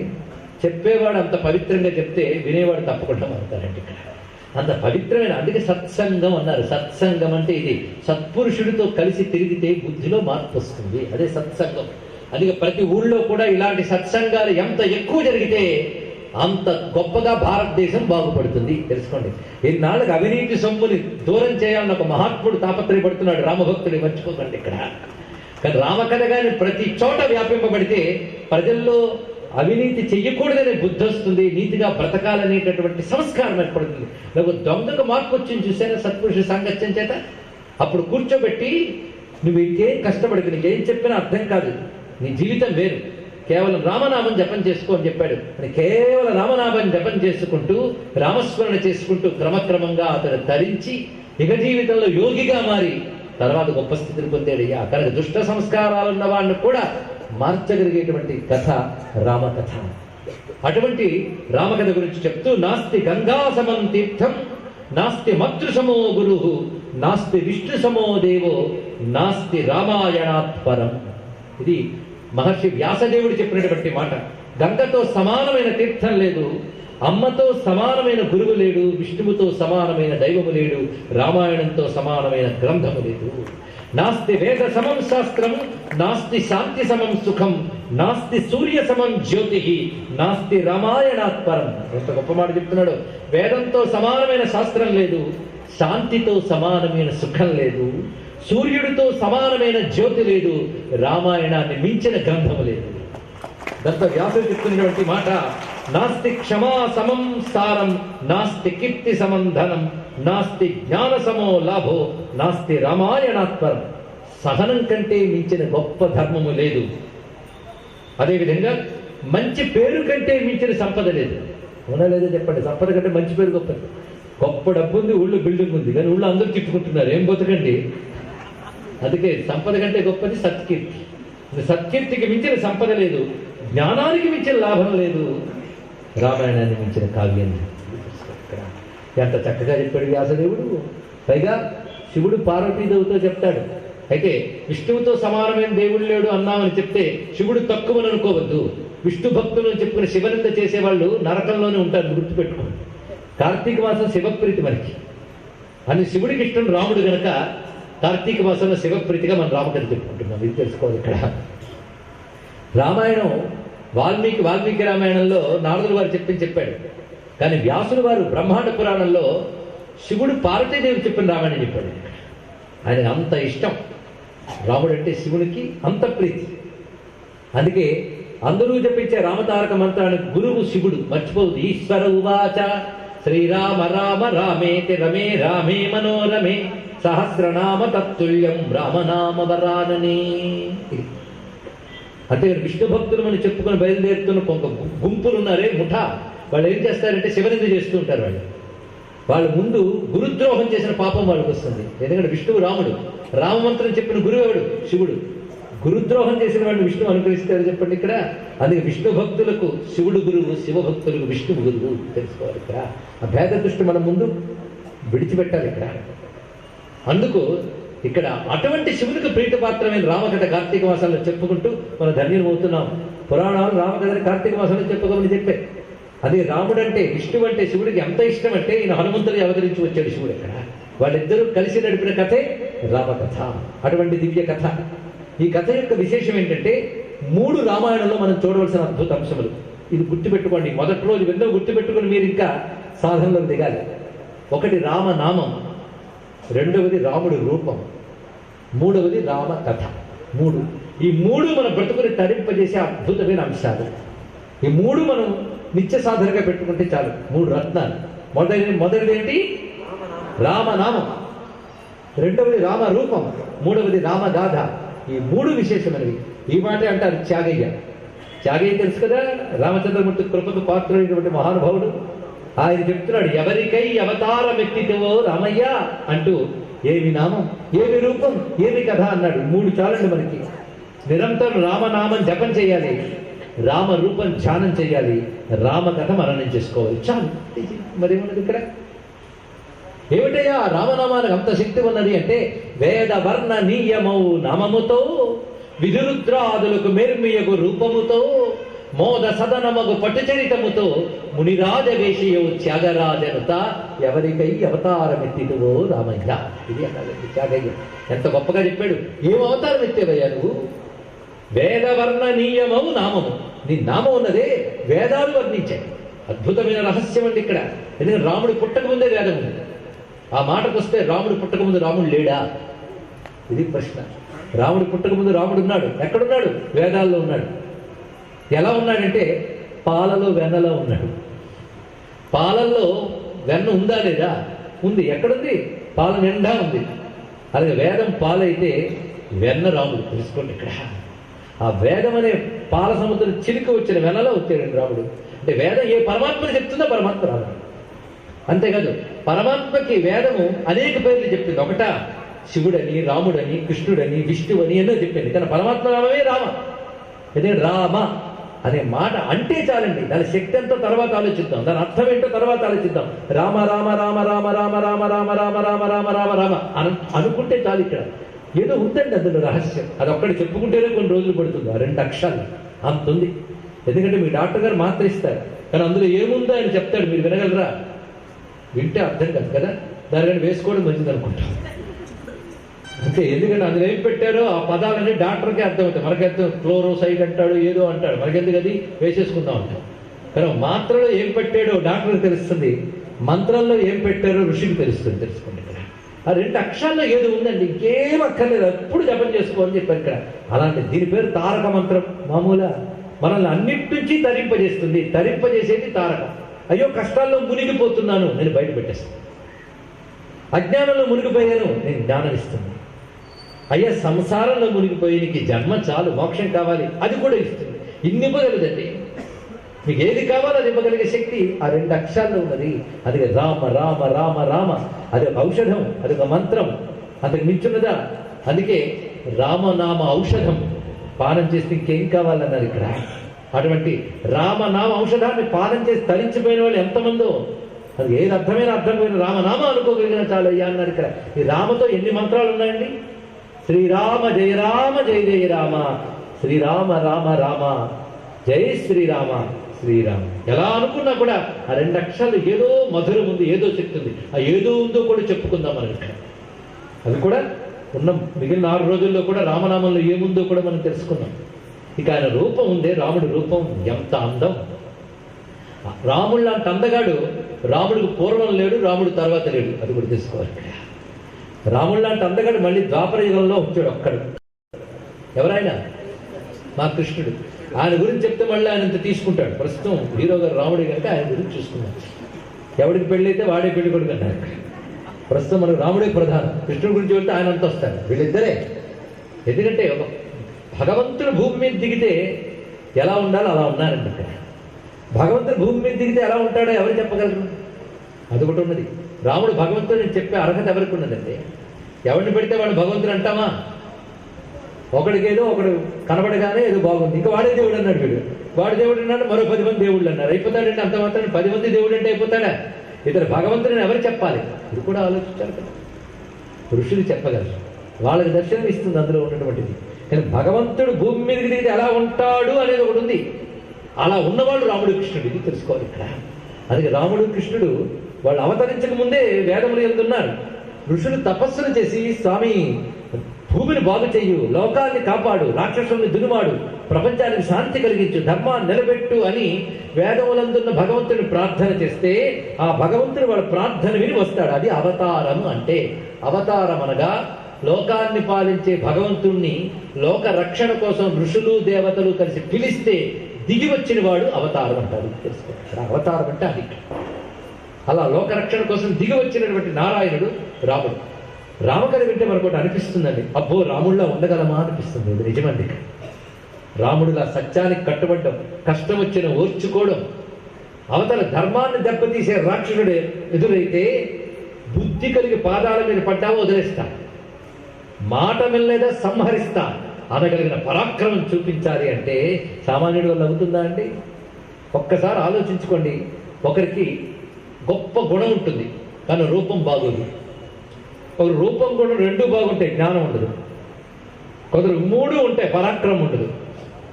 కొందరు 4 ఉంటాయి కానీ 10 మందికి మేలు చేద్దామని బుద్ధి ఉండదు.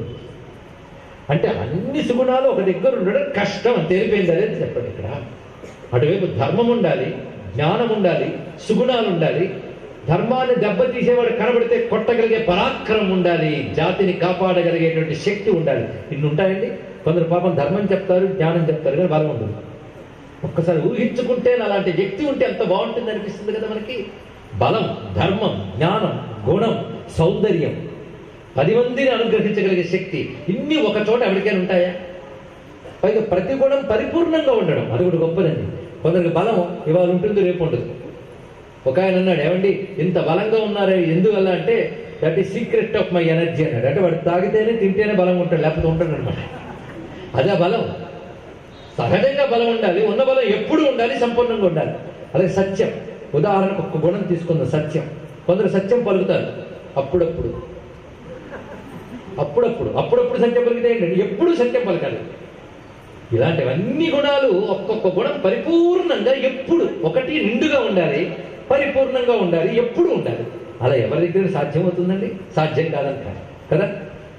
అంత 100కు 100 పాళ్ళు పరిపూర్ణమైన మంచి గుణాలతో ఒక మానవుడు ఉండడం అనేది కష్టం. కష్టం అండి. కానీ ఉంటారేమో చూడండి.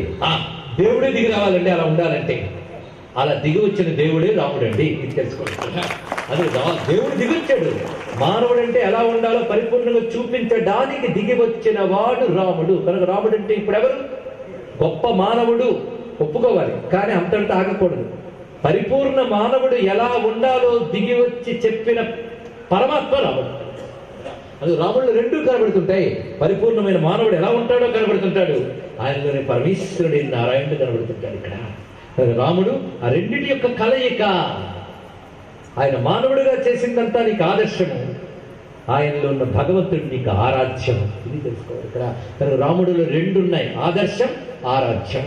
ఆయన చేసిన పనులు నువ్వు జాగ్రత్తగా విన్నావా? ఆదర్శం, నువ్వు అలా నడవాలని చెప్తాడు ఇక్కడ. ఆయన చేసింది ఆరాధ్యం. ఏదో ఒక్క మాట ఇక్కడ విన్నప్పుడు మీకు అనిపించింది, ఎవ్వరూ అంత పరిపూర్ణంగా ఉండలేరు. యువత కూడా కూర్చున్నారు ఇక్కడ, అందుకు అడుగుతున్నాం. అందరూ అంత గొప్పవాళ్ళు ఉండలేరు కదండి. గొప్పగా ఉండని కాడికి చెప్పుకోవడం ఎందుకు? ఇది పెద్దవాళ్ళు అందరూ వేసే ప్రశ్న. రాముడు 100కు 100 మార్కులు మానవుడు కదా. అటువంటి వాడిని మనకు చూపించాడు వాల్మీకి. అయితే మనకు 100కు 100 మార్కులు రావని అందరికీ తెలుసు. అదే ఎంత గొప్పవాడిని తీసుకోండి, వాడికి ఎక్కడో ఏవో లోపాలు ఉంటూ ఉంటాయి. లోకానికి మంచి చేసేవాడు, 10 మందికి పనికి వచ్చేవాడు, కానీ చూడడానికి బాగోడు. పాపం అన్నీ ఉన్నాయండి, జ్ఞానం లేదు. అలా కాకుండా ఇన్ని గుణాలు ఉన్నటువంటి వాడు భూమి మీద ఉండడే. మరి వాడిని ఎందుకు చూపించారు రాముడిని? 100కు 100 మార్కులు వాడిని. ఇది మనం అడగచ్చు. అడిగితే గొప్ప మాట చెప్తారు. పరీక్షలు మనం పేపర్లు రాసేటప్పుడు 100 మార్కులు ఫుల్ మార్క్స్ అని రాస్తారు, అవునా లేదు? ఇక్కడ ఉన్న వాళ్ళందరూ చదువుకున్న వాళ్ళే కదా. ఫుల్ మార్క్స్ 100 అని ఉంటుంది, కానీ 100 మార్కులు వేస్తారండి. మహారాష్ట్ర 99 వేస్తారు ఇక్కడ, కానీ 100 చూపిస్తాడు మనకు, అవునా లేదా? 100 చూపిస్తేనే నువ్వు కష్టపడి చదివితే 30 నుంచి 90 వరకు నీ ఇష్టం. 30 వస్తే పాసు, 50 వస్తే పర్వాలేదు, సెకండ్ క్లాసు, అవునా లేదా? కానీ అక్కడ 100 చూపిస్తాడు. కానీ 100 చూపిస్తేనే నువ్వు 30 50, నీకు 30 చూపిస్తే నీకు 3. అర్థమైంది కదా. కనుక వాల్మీకి మనకు 100 మార్కులు చూపించాడు. నువ్వు ఆ దగ్గర పెట్టుకుబడితే 30 50 90 తెచ్చుకుని బతుకు సార్థకం చేసుకుంటావు. కనుక రాముడు ఎవరు? 100కు 100 మార్కులు వాడు. ఇక్కడ 100కు 100 మార్కులు ఉంటాయి, అలా ఉన్నవాడు రాముడు.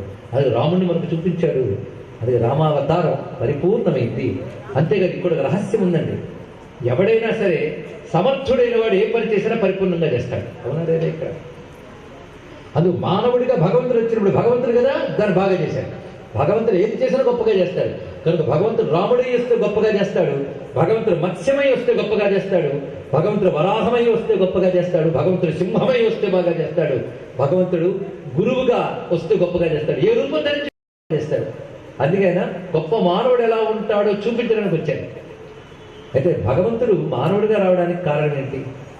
ఎవరైనా మానవుడిగా రావడానికి ఇష్టపడతారా? దేవుడు. మనమంటే ఈ శరీరం వచ్చింది కనుక ఇందులో తిరుగుతున్నాం, కానీ దీనికంటే గొప్పవాళ్ళు కదండి దేవతలు. వాళ్ళని మానవ శరీరంలోకి రమ్మంటే వస్తారంటే ఇక్కడ మనల్ని ఎవడైనా నువ్వు సునక శరీరముగా మారుము అంటే మారగలమా? అది అంటేనే అసహ్యం.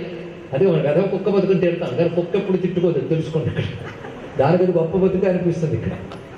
కానీ మనం కుక్కలా మారమనం, ఎందుకంటే తనగానే చిన్నది. అలాగే దేవతలు మానవులుగా రమ్మంటే వస్తారు, రాడు. ఇది కూడా ఆలోచించాలి. మరి భగవంతుడైన వాడు ఎందుకు దిగాడంట? మానవ శరీరం తీసుకున్నాడంటే అందుకే మనలాంటి శరీరం కాదు, ఆ శరీరం ఎలా ఉన్నదో చూస్తున్నాడు. అప్రాకృత దివ్య మంగళ విగ్రహ. అందుకే రాముడు జన్మ చూడండి, పాయసంలోకి ప్రవేశించిన విష్ణు తేజం మాతృగర్భంలోకి వచ్చాడు. అంటే మానవ వికారంలాగా ముందు పురుషుల్లో ప్రవేశించి రావడం లేదు, పాయసం ద్వారా ప్రవేశించలేదు దివ్యత్వం. అది యజ్ఞము చెయ్యగా వచ్చినటువంటి పాయసంలోంచి వచ్చాడు. అంటే సామాన్యమైన పుటక కాదు అని చెప్పడం కథలోనే కనబడుతుంది. పరిశీలించండి ఇక్కడ.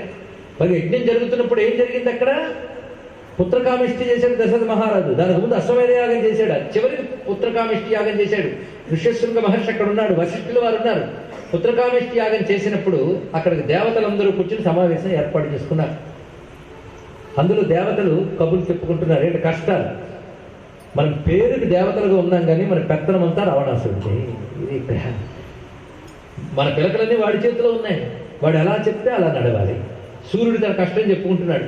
గ్రీష్మకాలం వచ్చినప్పుడు నేను బాగా మండాలి, కానీ రావణాసురుడు నాకు ఎర్రగా చూసి తగ్గంటాడు, తగ్గిపోతాడు. ఏం చేస్తాను? చలికాలం వచ్చినప్పుడు నేను అంత తీవ్రంగా ఉండను, కానీ సైకిల్ వేస్తాడు, అప్పుడు వేడిగా ఉండాలి. అంటే ప్రకృతి విరుద్ధంగా ఉండమంటాడు. అలాగే వాడికి ఎప్పుడు కావాలన్నప్పుడు వర్షాలు కూడా వాడతాడు. గాలి కూడాను వాడు ఎలా చెప్తే అలా వేచాలి. ఇలాగా ప్రకృతిని శాసిస్తున్నాడు. యముడు బాధలు చెప్పుకుంటాడు. అందరి ప్రాణాలకి నేను ఎసరు పెడుతుంటాను, వాడు మా ప్రాణానికి కూడా ఎసరు పెడతాడు. అందరిని ఎప్పుడు తీసుకెళ్ళాలి నేను నిర్ణయించాలి, కానీ వాడు నిర్ణయిస్తాడు వాడు రాజ్యంలో వాళ్ళు ఎప్పుడు పోవాలో. ఇలా మొత్తం దేవతల మీద కంట్రోల్ పెట్టుకుని వాళ్ళ చేత పనులు చేస్తున్నాడు. ఇక్కడ ఈ యజ్ఞంలో దేవతలందరూ కలుసుకున్నారు. ఎందుకంటే దేవతలకు యజ్ఞం వల్ల బలం వస్తుంది, ఆ బలంతో లోకాన్ని కాపాడారు. కానీ దేవతలకు యజ్ఞం వల్ల బలం వచ్చాక వాళ్ళ బలంతో వాడికి వాడుకుంటున్నాడు. అది రావణాసురుడు చేసింది. దేవతలందరూ కూర్చొని కష్టాలు చెప్పుకుంటున్నారు, ఈ కష్టాలు ఎప్పుడు గట్టెక్కుతాయో అని. అప్పుడు బ్రహ్మగారు అక్కడికి వచ్చి కూర్చున్నారు. బ్రహ్మదేవుడు, ఆ బ్రహ్మదేవుడితో చెప్పుకున్నారు దేవతలు, అయ్యా మా అందరికీ పెద్దవాడు నువ్వు, మా కష్టాలు ఎప్పుడు గట్టెక్కుతాయి అంటే చూద్దాం, ప్రతిదానికి కొంతకాలం ఓపిక పట్టండి అయ్యా, మంచి రోజులు వస్తాయి, భరించి ఏం చేస్తాం అంటూ ఉంటే అక్కడికి నారాయణుడు కనబడ్డాడు. యజ్ఞేశ్వరుడు ఎలా వచ్చాడయ్యా అంటే గరుడ వాహనారూఢుడై పీతవాసా జగత్పతి శంఖచక్ర గదాపాణి పీతవాసా జగత్పతి శంఖచక్ర గదాపద్మధారుడై గరుడ వాహనారూఢుడై అక్కడ లక్ష్మీ సమేతుడై నారాయణ స్వామి దర్శనమిచ్చాడు. ఆ నారాయణ చూసి దేవతలందరూ ప్రార్థన చేశారు. అయ్యా దేవతలకి కష్టం, దేవతలకి కష్టం అంటే ప్రపంచానికి కష్టం అని అర్థం. పంచభూతాలకు కష్టం కలిగితే ప్రపంచానికి కష్టం కాదుగా. పంచభూత శక్తులే దేవతలు, మనం తెలుసుకోవాలి. ఇక్కడ ఈ పంచభూతాలు ప్రకృతి శక్తులైన దేవతలు మమ్మల్ని అందరినీ రాక్షసుల చేతుల్లో పట్టుకుని నడిపిస్తున్నారు. దానివల్ల ముజ్జగాలు బాధపడుతున్నాయి. కాబట్టి నారాయణ అనుగ్రహించవయ్యా అని దేవతలు బ్రహ్మదేవుడితో కలిసి ప్రార్థన చేస్తే అప్పుడు బ్రహ్మదేవుడు అంటాడు, దేవతలు ఎంత గొప్పవాళ్ళంటే లోకంలో ఏ ఇబ్బంది కలిగినా దేవతలే సవరించగలరు. వాళ్ళు చెయ్యి దాటిపోతే బ్రహ్మగారు సవరిస్తారు. బ్రహ్మదేవుడి చెయ్యి కూడా దాటిపోతే విష్ణువు. తెలుసుకోండి. ఎందుకంటే మనం కూడా మన ఊళ్ళో ఒక బ్రాంచ్ ఆఫీస్ ఉంటుంది, దానికి చెప్పుకుంటాం, పనులన్నీ బ్రాంచ్ ఆఫీసే చేసేస్తుంది. పెద్ద సమస్య వచ్చింది అనుకోండి హెడ్ ఆఫీస్కి వెళ్తుంది, అవునా లేదా? ఇక్కడ అదే దేవతలందరూ బ్రాంచ్ ఆఫీసులు, విష్ణువు హెడ్ ఆఫీస్. తెలుసుకోవాలి. అది కూడా హెడ్ ఆఫీస్ దిగి రావాల్సి వచ్చింది. ఎందుకంటే అన్ని కష్టాలు పెట్టాడు రావణాసురుడు. బ్రాంచ్ ఆఫీస్ పవర్స్ చాలలేదు, వాళ్ళను కూడా లాగేసుకున్నాడు. ఇప్పుడు అందుకు విష్ణువు సమయం వచ్చింది, నేను అవతరిస్తాను. అదిగో తండ్రిగా ఎంచుకోవడానికి యోగ్యుడైన వాడు అదిగో అక్కడ కనబడుతున్నాడు అన్నాడు. ఇదంతా కూడా దేవతలు మామూలు వాళ్ళకి కనబడరు కదా, దశరథుడికి వీళ్ళు ఎవరికి కనబడలేదండి. ఇదంతా దేవతలకే కనబడుతుంది దృశ్యం. అప్పుడు విష్ణువు చెప్తున్నాడు, ఆయనకి నేను తనయుడిని అవుతాను. ఇదిగో ఇప్పుడు నా తేజస్సు ఆ పాయసంలో ప్రవేశిస్తోంది అని చెప్పాడు. అప్పుడు నారాయణ తేజస్సు ఆ దివ్యమైన పాయసంలో ప్రవేశించింది. అగ్నిహోత్రం నుంచి ప్రాజాపత్య పురుషుడు అనే మహాత్ముడు ఉద్భవించి బంగారు పాత్రలో పాయసం పట్టుకున్నాడు. ఆ పాయసంలోకి విష్ణు తేజస్సు ప్రవేశించింది. దానిని దశరథ మహారాజుకి ఇచ్చాడు. ఆ పాయసాన్ని దశరథ మహారాజు తన భార్యలకు పంచాడు. దాని ఫలితంగా ప్రధాన భాగం పూర్ణాంశ విష్ణువు రాముడిగా అవతరిస్తే మిగిలిన ముగ్గురు కూడాను, ఆ ముగ్గురు ఎవరెవరు? అనంతుడు సంకర్షణుడు లక్ష్మణస్వామిగా, శంఖము భరతునిగా, సుదర్శన చక్రము శత్రుఘ్నునిగా అవతరించారు. ఈ కథ జాగ్రత్తగా వినేటప్పుడు రాముని పుట్టుకే ఒక దివ్యమైనది చూపిస్తున్నాడు వాల్మీకి ఇక్కడ. అందుకు మామూలు మానవుడు కాదు, అలా ఉద్భవించాడు కనుకనే పుట్టిన దగ్గర నుంచి రాముడు నయనాభిరామ, లోకాభిరామ, గుణాభిరామ, వచసాభిరామ, అన్ని విధాల అందగాడు అయినా. ఏమి రూపం అండి! అలాంటి రూపం మానవ కోట్లో ఎవరికి ఉండదు అని వాల్మీకి వర్ణిస్తాడు, హనుమంతుడు వర్ణిస్తాడు. ఎందుకంటే రాముడు రూపవర్ణన చాలా అద్భుతంగా మనకు వస్తుంది. ఆ రూపమే వేరు.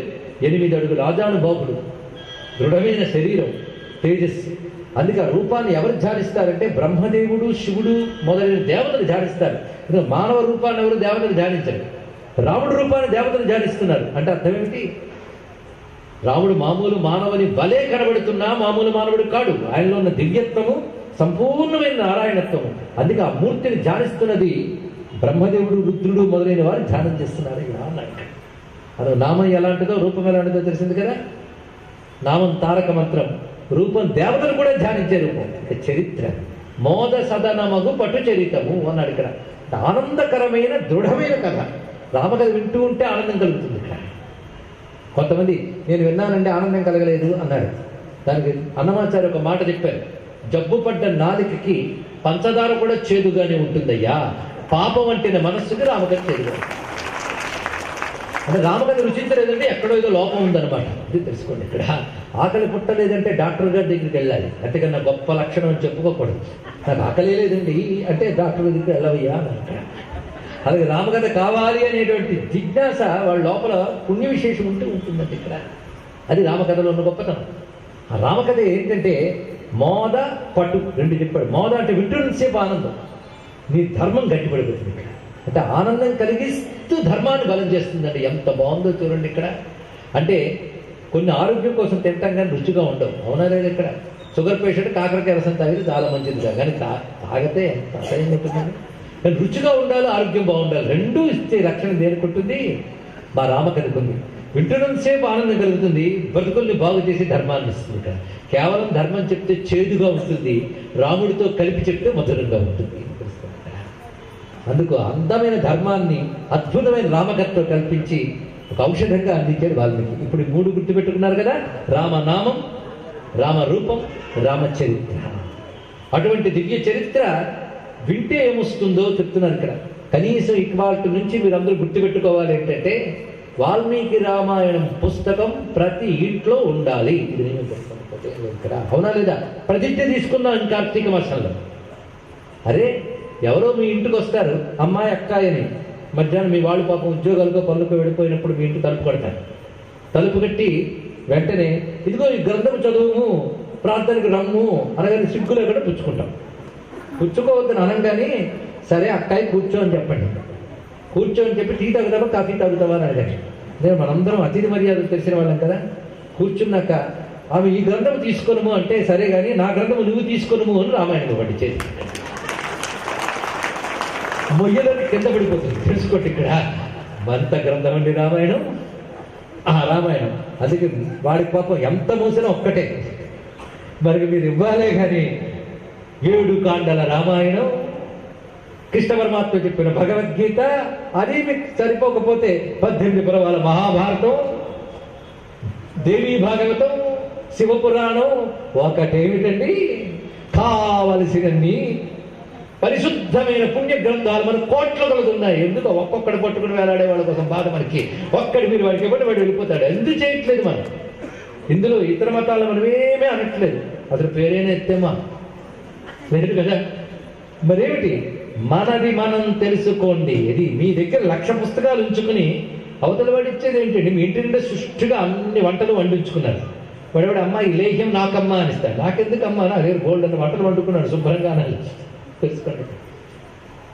కనుకనే ప్రతి ఇంట రామాయణం ఉండాలి. ఇది దీక్ష పెట్టుకోవాలి. ఇంటింట రామాయణం, వాల్మీకి రామాయణం. మీకు కావాలంటే అతి తక్కువ ధరకు అందిస్తున్న గీతాప్రతి గోరఖ్పూర్ మొదలైన మహాత్ములని ఋషులు లాంటి వారు ఋషికేశ్ నుంచి మనకు తెచ్చారు, తెలుగులో తెచ్చారు. ఇంట్లో రామాయణం పెట్టుకోండి, భగవద్గీత పెట్టుకోండి, ఎవరికైనా ఇవ్వడానికి ఎక్స్ట్రా 2-3 కాపీలు పెట్టుకోండి. మీ దేవమందిరంలో పెట్టుకుని రోజుకు పువ్వు వేసి దాన్ని పెట్టుకోండి. శ్రీరామ జయరామ జయ జయరామ. జీవితంలో మార్పు రాకపోతాడు కనుక గ్రంథంలో ఏకైక అక్షరం పుంసాం మహాపాతకనాశనం. ప్రతి అక్షరం ఒక మంత్రం, ప్రతి అక్షరం ఒక యంత్రం. అది పెట్టుకోండి, దాని మహిమ వేరు. పూజకు పుస్తకం పెట్టుకోండి, చదువుకోవడానికి పెట్టుకోండి. చాలు ఇక్కడ కనీసం కొద్దిగా చదివినా చాలండి. ముఖ్యంగా రామాయణంలో మొదటి భాగంలో అత్యద్భుతమైన కథ వస్తుంది. మొదటి అధ్యాయం బాలకాండలో ఆ ఒక్క అధ్యాయం పారాయణ చేసుకునే చాలు ఇక్కడ. ఎందుకంటే రామాయణం చిన్న కథగా మొత్తం చెప్పేశారు అక్కడ. ఎవరు? నారద మహర్షి. నారద మహర్షి మొట్టమొదటి రామాయణాన్ని చెప్తాడు వాల్మీకి. ఆయన క్లుప్తంగా చెప్పాడు వాల్మీకి. నారదులు వెళ్ళిపోయిన తర్వాత వాల్మీకి విస్తారంగా రాశాడు దాన్ని. ఎందుకంటే ఋషికి చెప్తే 2 మాటలు చాలు, మనకు చెప్పాలంటే 2,000 మాటలు కావాలి. అర్థమైంది ఇక్కడ? ఋషి లాంటి వాడికి ఋషి చెప్తే అర్థమైపోతుంది. మనకు చెప్పాలంటే విస్తరించి చెప్పాలి, ప్రతిదీ అనుగుణమునా. అది వాల్మీకి విస్తరించాడు. ఇంకొక రహస్యం, నారదుడు వచ్చి చెప్పి వెళ్ళాడు, వాల్మీకి రచించాడు కదా. అందరికీ తెలిసిన భాగమే, ఆలోచించవలసిన అంశం ఇక్కడ. నారదుడు వచ్చి చెప్పినప్పుడు ఎన్ని విషయాలు చెప్పాడు ఇక్కడ. ఋషి ఎప్పుడైనా చెప్తే మంత్రం చెప్తాడు, అవునా లేదండి? ఋషి చెప్పింది మంత్రం. పైగా మహర్షి ఆయన మర్చిపోవద్దు. మళ్ళా కబుర్లు కాకరకాయలు తిరిగి ఊళ్ళన్నీ తిరిగి వచ్చేలేదని సినిమా స్టోరీ చెప్పని అడిగినట్టు అడిగాడా మహర్షి. మహర్షి అంటే ఎప్పుడు పవిత్రమైన జీవితం గడిపినవాడు. అందుకే మహర్షి ఎటువంటి వాడు చూడండి. తపస్వాధ్యాయ నిరతం తపస్వి వాగ్విదాంబరం నారదం పరిపప్రచ్ఛ వాల్మీకి ముని పుంగవం. ఇది వాల్మీకి రామాయణంలో ప్రథమ శ్లోకం వాళ్ళు చెప్పుకున్నాం. తపస్వాధ్యాయ నిరతం తపస్వి వాగ్విదాంబరం. నారదుల వారు ఎటువంటి వారు చెప్పారు, ఎప్పుడు ఆయన పనులు ఏమిటంటే తపస్సు స్వాధ్యాయం. తపస్సు అంటే నియమాలు పాటిస్తూ ఉన్నటువంటి వాడు మహానుభావుడు, పవిత్రమైన జీవితం కలవాడు, ఎప్పుడు శాస్త్రాలను అధ్యయనం చేస్తూ ఆ జ్ఞానాన్ని అనుభవిస్తూ ఇతరులకు పంచేవాడు. అది తపస్వాధ్యాయ నిరతం. అదేవిధంగా మంత్రముల రహస్యం తెలిసిన వాడు వాగ్విదాంబరం. అలాంటి మునిపుంగవుడైనటువంటి నారదుని తపస్సు అయిన వాల్మీకి అడిగాడు. ఇద్దరూ తపస్సులే. ఏమని అడిగాడంటే, స్వామి, ముల్లోకాలు మీరు తిరుగుతూ ఉంటారు, మీకు తెలిసినంత జ్ఞానం ఎవరికీ తెలియదు. ఎందరినో చూశారు. మామూలు వాళ్ళు చూడడానికి మీరు చూడడానికి చాలా తేడా ఉంది. మామూలు వాళ్ళకి విషయం విషయంలాగా వస్తువులాగా కనబడుతుంది. మీకు ఆ విషయంలో వస్తువులో దాగిన సత్యం కనబడుతుంది. అది తేడా. ఒక మనిషిని చూశాడు అంటాడు ఒకడు, ఆ మనిషి లోపల ఉన్న శక్తి ఏమిటనేది నువ్వు చూస్తావు, నీకు ఆ శక్తి ఉన్నది. అందుకే ఇప్పుడు మీరు భూమి మీద తిరుగుతూ ఉంటారు కనుక, మరి దివ్యశక్తి కలిగిన వారు కనుక ఒకే సమయంలో ఎన్నో తెలుసుకోగలరు. త్రికాలవేత్తలు, త్రిలోక సంచారులు మీరు కనుక, త్రిలోక సంచారులు త్రికాలవేత్తలైన మీరు ఇప్పుడు భూమి మీద ఇన్ని సుగుణాలు కలిగిన మానవుడు ఉన్నాడా నేను అడుగుతున్నాను, అది చెప్పండి అని అడిగాడు వాల్మీకి. ఇదండి రామాయణానికి ప్రారంభం. ఎంత గొప్పగా మొదలవుతోందో ఇక్కడ. ఇన్ని సుగుణాలు. ఆ సుగుణాలు ఏంటో వింటారా మీరు? వింటారా గుర్తుపెట్టుకుంటారా? ముందు వింటాం, తర్వాత గుర్తుపెట్టుకుంటే కొంటాం కదా. ఆ దివ్యమైన సుగుణాలు ఇప్పుడు చెప్తున్నాడు. ఒక్కసారి వింటే ఎంత అందంగా ఉంటాయి చూడండి. ఆ గుణాలని దగ్గర రాసుకుంటే అసలు అలాంటి జీవితం ఎంత బాగుంటుంది అనిపిస్తుంది మనకి ఇక్కడ. అది కోన్వస్మిన్ సంప్రతంలోకే గుణవాన్ కశ్చ వీర్యవాన్ ధర్మజ్ఞశ్చ కృతజ్ఞశ్చ మొదలుపెట్టాడు ఇక్కడ. అయ్యా, సాంప్రతం అంటే ఇప్పుడు ఈ లోకంలో నేను చెప్పే గుణాలు ఉన్నవాళ్ళు ఉన్నారా? ఇప్పుడు గుణాలు చూడండి ఎన్ని చెప్తున్నాడు. గుణవాన్, అన్ని సద్గుణాలు ఉండాలి. వీర్యవాన్, ప్రతాపము కలవాడు. ధర్మజ్ఞశ్చ కృతజ్ఞశ్చ, ధర్మము తెలిసినవాడు, కృతజ్ఞుడు. సత్యవాక్య, సత్యము పలుకువాడు. దృఢవ్రత, దృఢమైన నియమము కలవాడు. గొప్ప మాట ఇక్కడ. అంటే ఎలాంటి పరిస్థితుల్లోనైనా నియమం తప్పడు అటువంటి వాడు. చారిత్రేణ చకోయుక్త, గొప్ప శీలము కలవాడు. సర్వభూతేషు కోహిత, ప్రాణులందరి హితాన్ని కోరేవాడు, హితం కోసం ప్రవర్తించేవాడు. రెండు కొందరు అంటూ ఉంటాను, అందరి హితం కోరతానండి అని. ఏం లాభం? కోరితే లాభం లేదండి, చెయ్యాలి. అది సర్వభూతముల హితంకే ప్రవర్తించేవాడు. విద్వాన్, జ్ఞాని అయినవాడు. సమర్థుడు, అంటే ఏదైనా చెయ్యగలగడానికి చేత అయినవాడు. సమర్థస్థ. కశ్చైక ప్రియదర్శన, గొప్ప మాట. ఎవరికైనా ఎవరు చూసినా సరే వారికి ప్రీతి కలుగుతుందండి. రాముడిని చూస్తే చాలు మనస్సుకు ఆనందం. తెలుసా రాముడికున్న గొప్పతనం అది. రాముడికున్న లక్షణాల్లో గొప్పతనం ఏంటంటే ప్రియదర్శన. ప్రియదర్శన అంటే చూడగానే ప్రీతి భావం కలగాలి. వాడు చూడగానే ఏదో తెలియని ఆనందం, ఏదో తెలియని ప్రేమ. రావణాసురుడు కూడా తెలుసా, రాముడు అంటే చాలా ప్రేమ ఆయనకి. అందుకే రాముడిని చూస్తే ప్రీతి కలుగుతుంది. ప్రీతి కలిగితే ఏం చేస్తాడు? దండం పెడతాడు. దండం పెడితే రాముడి చేతుల్లో చావడం కష్టం కదా. ఎందుకంటే శత్రుభావంతోనే ఎదుర్కోవడానికి పుట్టాడు ఎవడు? రావణాసురుడు. అటువంటిప్పుడు రాముడిని చూసిన వెంటనే రమాని పాదాల మీద పడ్డాడు అనుకోండి, రాముడితో యుద్ధం అవుతుందా, వీడు మరణిస్తాడా, తర్వాత సద్గతికి వెళ్తాడా? అది చాలా జాగ్రత్త పడ్డాడు. రామాయణ రహస్యం. యుద్ధం వరకు రాముడిని చూడలేదు రావణాసురుడు. మీరు ఎప్పుడైనా కనిపెట్టారా? రామాయణం విన్నారేమో, జాగ్రత్తగా పట్టించుకోండి. సీతమ్మని అపహరించడానికి వెళ్ళేటప్పుడు ముందు మారీచుని పంపించి, రామలక్ష్మణుని దూరం పంపించి అప్పుడు వెళ్ళి సీతమ్మని లాక్కొచ్చాడు. యుద్ధం వరకు చూడలేదు. అదరికి తెలుసు ఆ జీవుడికి, ఎందుకు వైకుంఠం నుంచి పడ్డాడు కదా కింద. శత్రుత్వంతోనే మరణించాలి, లేకపోతే తరించాం. అందుకే ఉన్నాడు ఆయన. వచ్చిన వాడు విష్ణువు అని మనస్సుకి తెలిసిపోయింది. ఆ కారణం చేతనే బయటపడలేదు. యుద్ధంలో అనుకోండి, యుద్ధంలో అందరి దెబ్బతిన్నాక ఎదురుగా పడ్డాక నా వాళ్ళందరినీ చంపేయడానికి కోపం ఉంటుంది కనుక అప్పుడు పర్వాలేదు. రాముడికి ఉన్న లక్షణం అండి. ఎవరు చూసినా సరే రాముడికి పాదాక్రాంతులు అయిపోతారు. అంతేకాదు, రాముడు విశ్వామిత్రుడితో పాటు వీళ్ళు యజ్ఞరక్షణ చేసి తిరిగి వస్తూ ఉంటే ఆ అరణ్యంలో ఉన్న పక్షులు పశువులు కూడాను రాముడి వెంట బయలుదేరిపోయాయి. తెలుసా, విశ్వామిత్రుడు వారు అన్నారు, మీరేంటి ఖాళీ చేసి వచ్చేస్తున్నారు అడవిని? మేము వెళ్ళేది మిథిలా నగరానికి. అడవిలో ఉండవలసిన జంతువులు పక్షులు ఇలా వచ్చేస్తే ఎలాగంటే ఏం చేయమంటావు? రాముడు వదలలేమన్నా. అంటే రాముడి వెంట వెళ్ళేది మానవులు మాత్రమే కాదు, పశువులు పక్షులు కూడా రామా అని వెళ్ళిపోతున్నాయి. అంటే రాముడు మానవులకి ప్రభువా, పశుపక్షులకు కూడా ప్రభు, చరాచర జగత్తుకి ప్రభు. ఆ మహాంబుధులు అవనీజంబులు అంతా రామమయం. అది పశువులు పక్షులు ఇవన్నీ కూడా వెళ్ళిపోయాయి. రాముడు అంటే అది. అందుకే సర్వసత్వ మనోహర అంటాడు హనుమంతుడు. సర్వ జీవులకి మనోహరమైన వాడు రామచంద్రమూర్తి. అది ప్రియదర్శన. చంద్రుణ్ణి చూశారనుకోండి, ఎవరు చూసినా ఆహా అంటారు, అంతే కదా. అందుకని అబ్బో చూడలేకపోతున్నారు బాబు అని ఎవరు అన్నారు. అదే సూర్యుడు మంచివాడే నేను భరించను. చంద్రుణ్ణి ఎవరైనా చూడగలరు. అది ఎవరు చూసినా ఆహా అనిపించేవాడు రాముడు. చూసిన ప్రతి వారికి. అందుకే ఆయన పేరేమిటి? రామచంద్రుడు. కశ్చైక ప్రియదర్శన. అందరికీ ప్రియమే రాముడు అంటే. కశ్చైక ప్రియదర్శన, అందరికీ ప్రియమే. అందుకే ఆయన ఎలా ఉన్నాడు అంటే చంద్రకాంతాననం రామం అతీవ ప్రియదర్శనం అంటాడు వాల్మీకి. చంద్రుడి వలె అందరికీ కమనీయంగా ఉండేటువంటి ప్రియదర్శనుడు రాముడు. ఇప్పుడు చెప్తున్నా, గుర్తుపెట్టుకుంటున్నామా? సంతోషం. ఆత్మవాన్. ఆత్మవాన్ అనే మాట చాలా గొప్ప అర్థం కలిగింది. ఆత్మవాన్ అంటే ఇతరుల సహాయం అక్కర్లేకుండా తానొక్కడే సాధించగలిగితే అతని పేరు ఆత్మవంతుడు. ఆత్మవాన్. జిత క్రోధ. అది క్రోధాది వికారాలు లేవండి. కొందరు ప్రతాపం చూపిస్తే కోపం వస్తూ కొట్టేస్తారు, సరే అయ్యో క్షమించవయ్యా అంటారు. అలా కాదు. ప్రతాపం ఉన్నా సమయం చూసి లోకక్షేమం కోసం వాడాలి తప్ప తన క్రోధం కోసం వాడటం కాదు ఇక్కడ. అందుకే రామచంద్రమూర్తి జిత క్రోధ. ఏ క్రోధము లేనివాడు. ద్యుతిమాన్. మహా తేజస్సు కలిగిన వాడు. అనసూయక. అసూయ లేదు రాముడికి. అసూయ అంటే ఏంటండి? అసూయ అంటే ఏంటంటే అర్థం తెలియకపోవచ్చు, కానీ అసూయ అందరికీ తెలుసు. అసూయ అంటే అర్థం తెలుసుకోండి. అసూయ అంటే ఇతరుల్లో దోషాలని వెతికే గుణం పేరు అసూయ. కొంతమంది ఉన్నారు, ప్రతి వారిలో దోషాలు వెతుకుతుంటారు. వారిలో సద్గుణాన్ని తెలుసుకుని దాన్ని కీర్తించగలిగే లక్షణం అనసూయ. అదే మంచిని గుర్తించాలి, మంచిని గ్రహించాలి, మంచిని వ్యాపింపజేయాలి తెలుసుకోవాలి ఇక్కడ. ఆ లక్షణం అనసూయ, అది తెలుసుకోవాలి ఇక్కడ. అది లేకపోతే అసూయ. ఇప్పుడు అసూయ మనకు ఉందో లేదో ఎవరో చెప్పక్కర్లేదు, మనకే తెలుసు, అవునా లేదా? కనుక ఇతరుల్లో దోషాన్ని చూస్తూ గుణాన్ని చూస్తాడు. చూడండి ఎంత గొప్ప లక్షణం. ఇవన్నీ దగ్గరికి రాసుకుంటే ఇన్ని గుణాలు ఉన్నవాడు అసలు ఉంటాడా అనిపిస్తుంది మనకి ఇక్కడ. అనసూయక. ఆఖరి వాడు చెప్తున్నాడు, మీకు తెలుసో లేదో 15 గుణాలు చెప్పేశాను. 16వ గుణం చెప్తున్నాడు. కశ్చ విభ్యతి దేవాశ్చ జాత రోషస్య సంయుగే. గొప్ప మాట.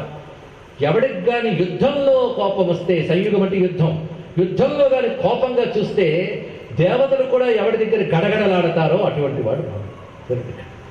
ఆయన కోపం లేదు అంటే చేతకాని వాడు కాదని అర్థం. చేతకాని వాడు కాదని, చేతకాని వాడు అర్థమా? కాదు.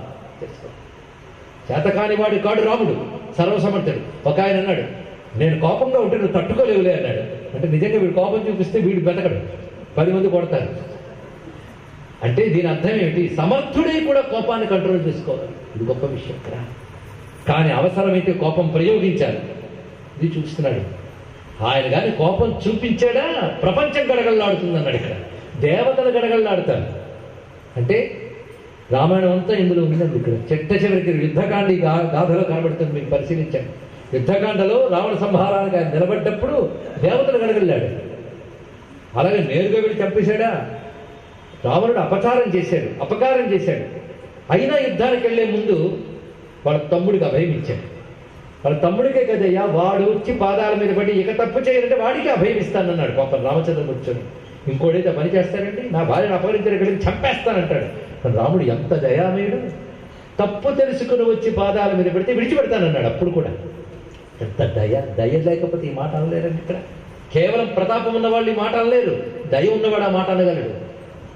కానీ రావణుడు మాట వినలేదు. అలా పోవలసిన వాడేవాడు మాట వినలేదు. ఎప్పుడో ధర్మరక్షణ కోసం ప్రయోగించాడు. అప్పుడు ఆయన కోపం చూస్తే దేవతలే గడగడలాడేరయ్యా అన్నాడు. ఇప్పుడు మొత్తం విన్నారు కదా.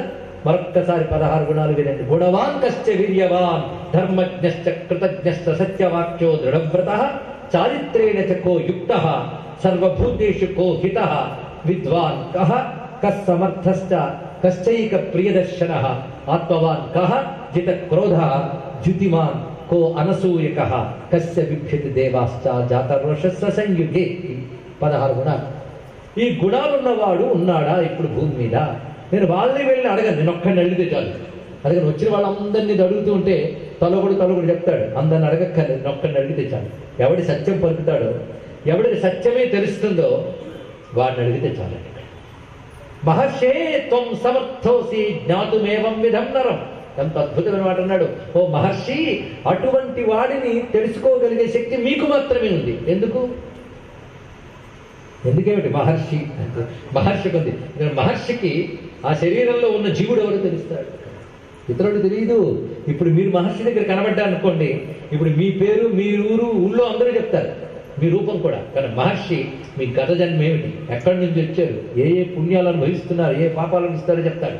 అంటే మామూలు కంటితో చూడలేని సత్యాన్ని చూసేవాడి పేరు మహర్షి. మహర్షి అంటే ఇది అర్థం అండి. మామూలు కంటితో కనబడని అతీంద్రియమైన సత్యాన్ని దర్శించేవాడు మహర్షి. కనుకనే ఒక మానవుడిగా అందరూ చూడొచ్చు, కానీ మానవుడిగా కనబడుతున్నా ఆయన విష్ణువు అని చూడగలిగేవాడు నువ్వొక్కడవే కనుక విష్ణువు ఇప్పుడు మానవుడే ఉన్నాడా, ఇది అడిగాడండి ప్రశ్నలో దగ్గర రహస్యం. బయటకు వింటే ఏమనిపించింది, ఈ సుగుణాలన్నీ ఉన్నవాడు ఇప్పుడు ఉన్నాడా అని.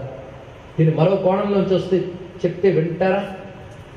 మీరు సిద్ధమైతే ఇప్పుడు చెప్తాను చూడండి. ఇంతవరకు చెప్పింది ఏమిటి, ఈ 16 గుణాలు ఉన్న మంచివాడు ఉన్నాడా, ఇది ఒక అర్థం. రెండవ అర్థం చూడండి, ఈ 16 గుణాలు దగ్గర రాస్తే ఉత్తమ మానవుడి గుణములు అని మాత్రం అర్థం కాదు, భగవంతుడు కనబడతాడు. మీరు చూడండి ఇక్కడ, అది ఎలాగో చూద్దాం.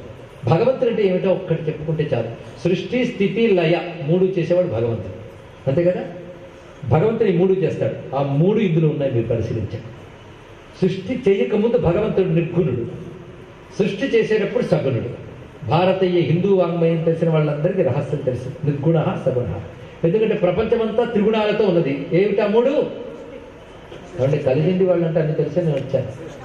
సత్వ రజస్తమో గుణాలు 3తో ప్రపంచం ఉంది. భగవంతుడికి ఆ 3లో, కానీ ఏ 3 లేని భగవంతుడు ఈ 3తో కూడిన ప్రపంచాన్ని చేస్తాడు. కానీ మొట్టమొదటి చేసేది ఏంటి, గుణవాన్. చూడండి అక్కడి నుంచి ముందు సృష్టిలో 3 గుణాలతో వస్తాడు కదా, గుణవాన్. దాని తర్వాత ఏమిటంటే వీర్యవాన్. వీర్యవాన్ అంటే చాలా మందికి తెలుసు, వీర్యం అంటే సృష్టి చేయగలిగే సమర్థత. కానీ త్రిగుణాలతో ఈ సృష్టి బీజాలన్నీ తనలో పెట్టుకుంటాడు. బీజాలు పెట్టుకున్న శక్తి పేరు వీర్యం. కానీ పరమాత్మ సృష్టి చెయ్యాలనుకున్నప్పుడు త్రిగుణాత్మకమైన ప్రపంచ శక్తిని స్వీకరించి సృష్టి బీజాలన్నీ పెట్టుకుంటాడు కనుక వీర్యవాన్. తర్వాత ధర్మజ్ఞ, ధర్మము తెలిసినవాడు. ధర్మము అంటే సృష్టి నియమములు. ఇప్పుడు మరొక అర్థం చెప్తున్నామండి, రెండో అర్థంలోకి వచ్చారా. సృష్టి నియమముల పేరు ధర్మము. అంటే సూర్యుడు వేడిగా ఉండును, భూమి గుండ్రముగా ఉండును, నీరు ప్రవహించును, గాలి వీచును, కన్ను చూచును, చెవి వినును. ఎవరైనా మార్చగలరా? వీటిని సృష్టి నియమాలు అంటారు కదా. సృష్టి నియమాలు ఎవరు పెడతారు? సృష్టికర్త పెడతాడు. ఎవరు పెట్టలేదు, సృష్టికర్త పెట్టాడు. గాలికి వీచే లక్షణము, అగ్నికి మండే లక్షణము, నీరుకు దాహం తెచ్చే లక్షణము, భూమికి పంటలు పండించే లక్షణము, నక్షత్రాలు, గ్రహాలు, ఇలా ప్రతిదానికి నియమం ఉందా లేదా? సూర్యుడు తూర్పును ఉదయించును, ఇది నియమం. అంతేగాని రేపు వెరైటీగా పడమట తీస్తాను అనడు ఆయన. కనుక ఈ నియమాలన్నీ పెట్టినవాడు. ఆ నియమాలు పేరు ధర్మములు. ధర్మములు అంటే సృష్టి నియమాలు. ఈ నియమాలన్నీ ఎవరికి తెలుసు? పెట్టిన ఆయనకి తెలుసు. ఇప్పుడు చూడండి, గుణవా, వీర్యవా, ధర్మజ్ఞ. అంతేకాదు, సృష్టిలో ఎన్నో జరుగుతున్నాయి కదా. మంచి జరుగుతుంది, చెడు జరుగుతుంది. అణువు మొదలు బ్రహ్మాండ వరకు అన్ని చోట్ల ఎన్నో జరుగుతున్నాయి. అన్నీ తెలిసినవాడు ఎవడు ఉన్నాడా? అసలు మనం చేసిందే మనకు తెలియదు, అవునా లేదా? ఏమండి, మనం నన్ను కొట్టారు తెలుసా, అయ్యో గుర్తులేదే అంటాడు. మనకే తెలియట్లేదు. కానీ సృష్టిలో ప్రతి చోట, ప్రతి కాలంలో, ప్రతి దేశంలో, ప్రతి అణువులో ఏం జరుగుతుందో తెలిసిన వాడు కూడా ఉన్నాడు. కృతం అంటే చెయ్యబడినది, చేసినది. ఈ కృతమంతా ఎవరికి తెలుసో వాడు కృతజ్ఞుడు. చూడండి, ఇక్కడ కృతజ్ఞ శబ్దానికి అర్థం ఏంటి? ప్రపంచంలో అన్ని తెలిసినవాడు కనుక ధర్మజ్ఞుడు, కృతజ్ఞుడు. దాని తర్వాత సత్యవాక్య. ఇది ఒక మాట ఉంది, అయ్యా ధర్మంగా జీవించు, అధర్మంగా జీవించు, సత్యం పలుకు. ఇవన్నీ ఎవరు చెప్పారు? ఎవరు చెప్పారండి? మీరే చెప్పారండి. అంటే ఇప్పటివరకు మీరు వినలేదా? మీరు విన్నారు. ఎవరు చెప్పారు? వేదశాస్త్రములు. వేదశాస్త్రములు సత్యవాక్యాలు. అంతేగాని అప్పుడు ఉన్నాయి కానీ తర్వాత పనికిరావండి అని లేదు, ఎప్పుడుకు పనికి వస్తాయి. అవి సత్యవాక్యములు. ఆ వేదములు ఇచ్చినవాడు ఈయన, అది సత్యవాక్య. ఆ వేదములో ఉన్న నియమాలు తప్పిపోకుండా కాపాడుతాడు. కాపాడేటప్పుడు దృఢంగా కాపాడుతాడు, అది దృఢ వ్రత. చూడండి, ఇప్పుడు చెప్పిన 15 గుణాలకు వేరే అర్థాలు వస్తున్నాయి. చారిత్రేణ కోయుక్త, చరిత్ర కలిగిన వాడు. దీన్ని మన శీలం ఉన్నవాడు అన్నాం. ఈ ధర్మానికి దెబ్బ తగిలితే ఆయన అవతరిస్తాడు. అవతరించినప్పుడు కానీ చరిత్ర వచ్చిందా లేదా? చరిత్ర కలవాడంటే ఇదే అర్థం ఉంది. చరిత్ర, ఈ చరిత్రతో ఎందుకు వచ్చాడు ఆయన? ఇన్ని కథలు ధరించి ఎందుకు వచ్చాడు స్వామి అంటే సర్వభూతేషు హిత, సర్వభూతముల యొక్క హితం కోరి ఆ చరిత్ర కలిగి వచ్చాడు. ఆ చరిత్ర కలిగి సర్వ ప్రాణుల హితం కోరి వచ్చినప్పటికీ తాను పరమాత్మనని బాగా తెలుసు ఆయనకి. అందుకే విద్వాన్, జ్ఞాని అయిన వాడు ఆ రూపం ధరించినప్పుడు ఏదైనా చేస్తాడు. అంతేగాని అవతారం ధరించాడు కదా ఏది చేయలేడు అనుకోవద్దు. సమర్థస్థ, ఏదైనా చేయగలడు. ఆ అవతారమును తలంచుకుంటే చాలా ఆనందం కలుగుతాయి కనుక ప్రియదర్శన. ప్రతిదీ అంతే. నరసింహావతారం కానివ్వండి, రామావతారం కానివ్వండి, కృష్ణావతారం కానివ్వండి, విన్నా తలంచుకున్న ఆనందం కలుగుతుంది. ప్రియదర్శన. అంతేకాదు ఆ అవతారం ధరించినప్పుడు తాను భగవంతుడిని మర్చిపోడు. అది తెలుసుకోండి. మనం ఒక్కొక్కసారి ఆవేశం వస్తే మనల్ని మనమే మర్చిపోతాం. అవునా లేదా? ఒక రాక్షసుడు వేషం వేసాడు అనుకోండి, ఒక పుణ్యాత్ముడు వేషం వేసి వాడు రాక్షసుడు అనుకుంటాడు. కానీ భగవంతుడు ఏ అవతారం ధరించినా తాను భగవంతుడని స్పృహ అనుకుంటుంది. అది ఆత్మవాన్. అంతేకాదు ఆయన అవతారం ధరించినప్పుడు దుష్టుల్ని శిక్షిస్తాడు, శిష్టుల్ని రక్షిస్తాడు. కానీ ఎవరి మీద కోపం లేదండి. లోకక్షేమం కోసం పనిచేస్తాడే కానీ ఇప్పుడు కోర్టు శిక్ష విధిస్తుంది, పోలీసు అమలుపరుస్తాడు, వారి కోపం ఉంటుందా? శిక్షను అమలుపరచడం. అది జితక్రోధ, కోపం లేదు వాళ్ళకి. అంతేకాదు భగవంతుడు అవతరించినప్పుడు ఆయన వెలుగు బాగా కనపడుతుంది. ఆయన అందరి హితం కోసం వస్తాడు. ఆయన ఇంత అవతరించిన వాడు ప్రళయకాలంలో జగత్తులను లయం చేస్తాడు. ప్రళయంలో జగత్తు లయమైపోతుంటే దేవతలు కూడా భయపడతారు. అది ఆఖరిది. మొదట గుణవాన్ వీర్యవాన్ అంటే సృష్టి, ఈ మధ్యలో అదంతా స్థితి. ఇప్పుడు చెప్పినది ఆయన చరిత్ర ధరించి రావడం, లోకంలో ధర్మం నిలబెట్టడం, ఇదంతా స్థితి. చివరికి చెప్పింది ఏంటి? లయ. ఇప్పుడు చూడండి, లేకపోతే కేవలం సుగుణాలే చెప్పినట్లయితే ఎవరికి కోపం వస్తే దేవతలు కూడా గడగడలాడతారు అనే వాక్యం చివరికి చెప్తారా? ఇది ఆలోచించవలసిన అవసరం. మొట్టమొదటి గుణవాన్ అంటే సృష్టికర్త, వీర్యవాన్ సృష్టికర్త. అక్కడ నుంచి వరుసగా సత్యవాక్యాలు దృఢపడతా స్థితికర్త, చివరికి లయకర్త. కనుక సృష్టి, స్థితి, లయ మూడు ఎవరు చేస్తున్నాడో వాడు ఇప్పుడు భూమి మీద ఉన్నాడా? ఇది వాల్మీకి అడిగిన ప్రశ్నలో రెండవ అర్థం. మీకు మొదటి అర్థం ఏంటి? ఇన్ని సుగుణాలు ఉన్నవాడు ఉన్నారా అనేది మొదటి అర్థం. రెండవ అర్థం ఏంటి? సృష్టి స్థితి లయ కారకుడైన పరమాత్మ ఇప్పుడు భూమి మీద ఉన్నాడా? ఎందుకంటే ఎందరో మానవులు ఉన్నారు. నేను అడిగాను అనుకోండి, పరమాత్మ ఉన్నాడంటే నేనే పరమాత్మని అంటారు. అది కూడా ప్రమాదం. కాబట్టి నిన్ను అడుగుతున్నాను నారదా, సృష్టి స్థితిలైన చేయగలిగిన భగవంతుడు ఇప్పుడున్నాడా? ఎంత అద్భుతమైన మాట అండి. ఎవ్వని చేయి జనించు జగం ఎవ్వని లోపల ఉండి లీనమై ఎవ్వని ఎందుడిందు పరమేశ్వరుడు ఎవ్వడు, ఆయన ఇప్పుడున్నాడా? ఇది అడిగాడండి. ఇది అసలు అర్థం. మొదటి అర్థంలో ఉత్తమ మానవుడు కనబడుతున్నాడు, రెండవ అర్థంలో భగవంతుడు కనబడుతున్నాడు. రెండూ కలిస్తే రాముడు అనిపిస్తాడు. ఇది తెలుసుకుంటున్నాడు. ఇందుకు దాగిన రహస్యం అంతా ఇక్కడ ఉందండి ఈ కథలో. పట్టుకోవాల్సింది మీరు ఆలోచించడం మీకే తెలిసిపోతుంది. ఎలా ఆలోచించాలో చూపిస్తున్నాను ఇక్కడ. లేకపోతే సుగుణాలే చెప్పినట్లయితే ఆయన కోపం వస్తే అందరూ గడగల్లాడిపోతారంటే సుగుణమా అది? మరి ఎందుకు దాన్ని చెప్పాడు? ప్రళయకాలంలో సమస్త లోకాలను లాగేటప్పుడు దేవతలు కూడా భయపడతారు. అంటే ప్రళయకారకుడు, స్థితికారకుడు, సృష్టికారకుడు మూడు అయిన వాడు. సృష్టికారకుడిని ఏమంటారు మనం? బ్రహ్మదేవుడు. స్థితికారకుడు ఎవరు? విష్ణువు.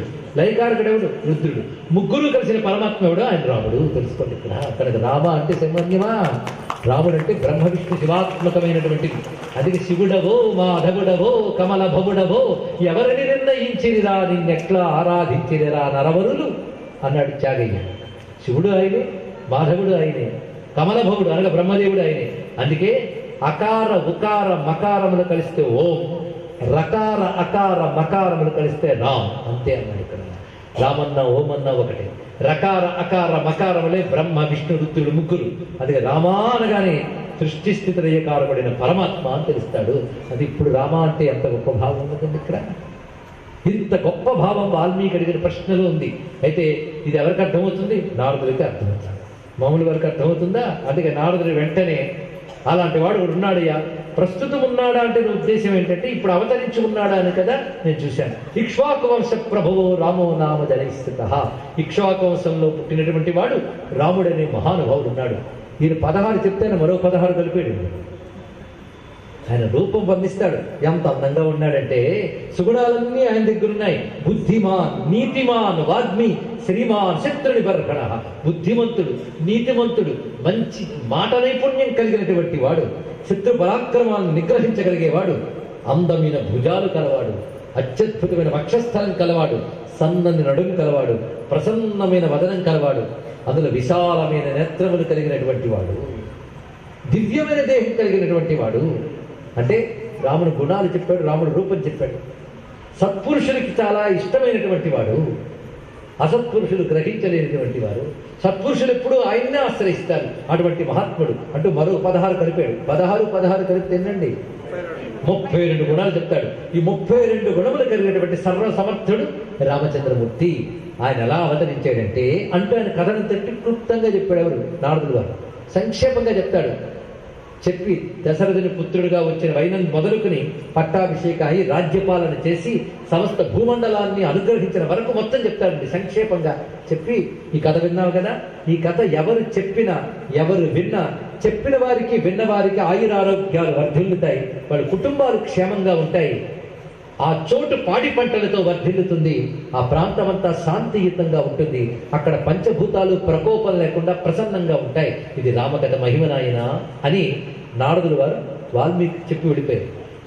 తపస్సుతో పండిపోయిన వాల్మీకి ఇప్పుడు ఇది విన్నాడు. విని అదే మననం చేసుకుంటున్నట్టు మహానుభావుడు ఇక్కడ. అంటే రామాయణం కథ చెప్పలేదు, ఉపదేశం చేశాడు ఆయన. ఉపదేశం మంత్రోపదేశం చేశాడు. రామాయణ కథా మంత్రం ఉపదేశం చేశాడు నారద మహర్షి. అది గొప్పతనం. వాల్మీకి దాన్నే మననం చేస్తున్నాడు. గురువు చెప్పి వెళ్ళిపోయి మన నిద్రపోవడం కాదు, మననం చేయాలండి అక్కడ. అతను అదే మననం చేస్తూ ఉన్నాడు. మధ్యాహ్న సమయం అయింది. వెంటనే పక్కనున్న శిష్యులు అన్నారు, స్వామి సంధ్యావందనంకి వెళ్ళాలి అంటే చెప్తే కానీ చేయడా. ఆయన రాముల్లో లీనమై మర్చిపోయాడండి అక్కడ సమయం. వెంటనే సంధ్యా సమయం అయింది. అడవులోకి వెళ్ళిపోయాడు. తమసా నది ప్రవహిస్తోంది, గంగకు ఉపనది తమసా నది. అక్కడ స్నానం చేద్దామని వెళ్ళబోతూ ఉండగా అక్కడున్న చెట్టు పైన 2 పక్షులు ఉన్నాయి. ఆడపక్షి మగపక్షి. అందులో మగపక్షిని ఒక బోయివాడు కొట్టాడు. వెంటనే ఆ పక్షి కింద పడిపోయింది. ఆడపక్షి ఏడుస్తోంది. అది చూసి మహర్షి హృదయం కరిగిపోయింది. ఎందుకంటే రాముణ్ణి మనస్సులో పెట్టుకున్న వాడికి మనస్సులో సుగుణాలు వస్తాయి. అదే దయ వచ్చింది.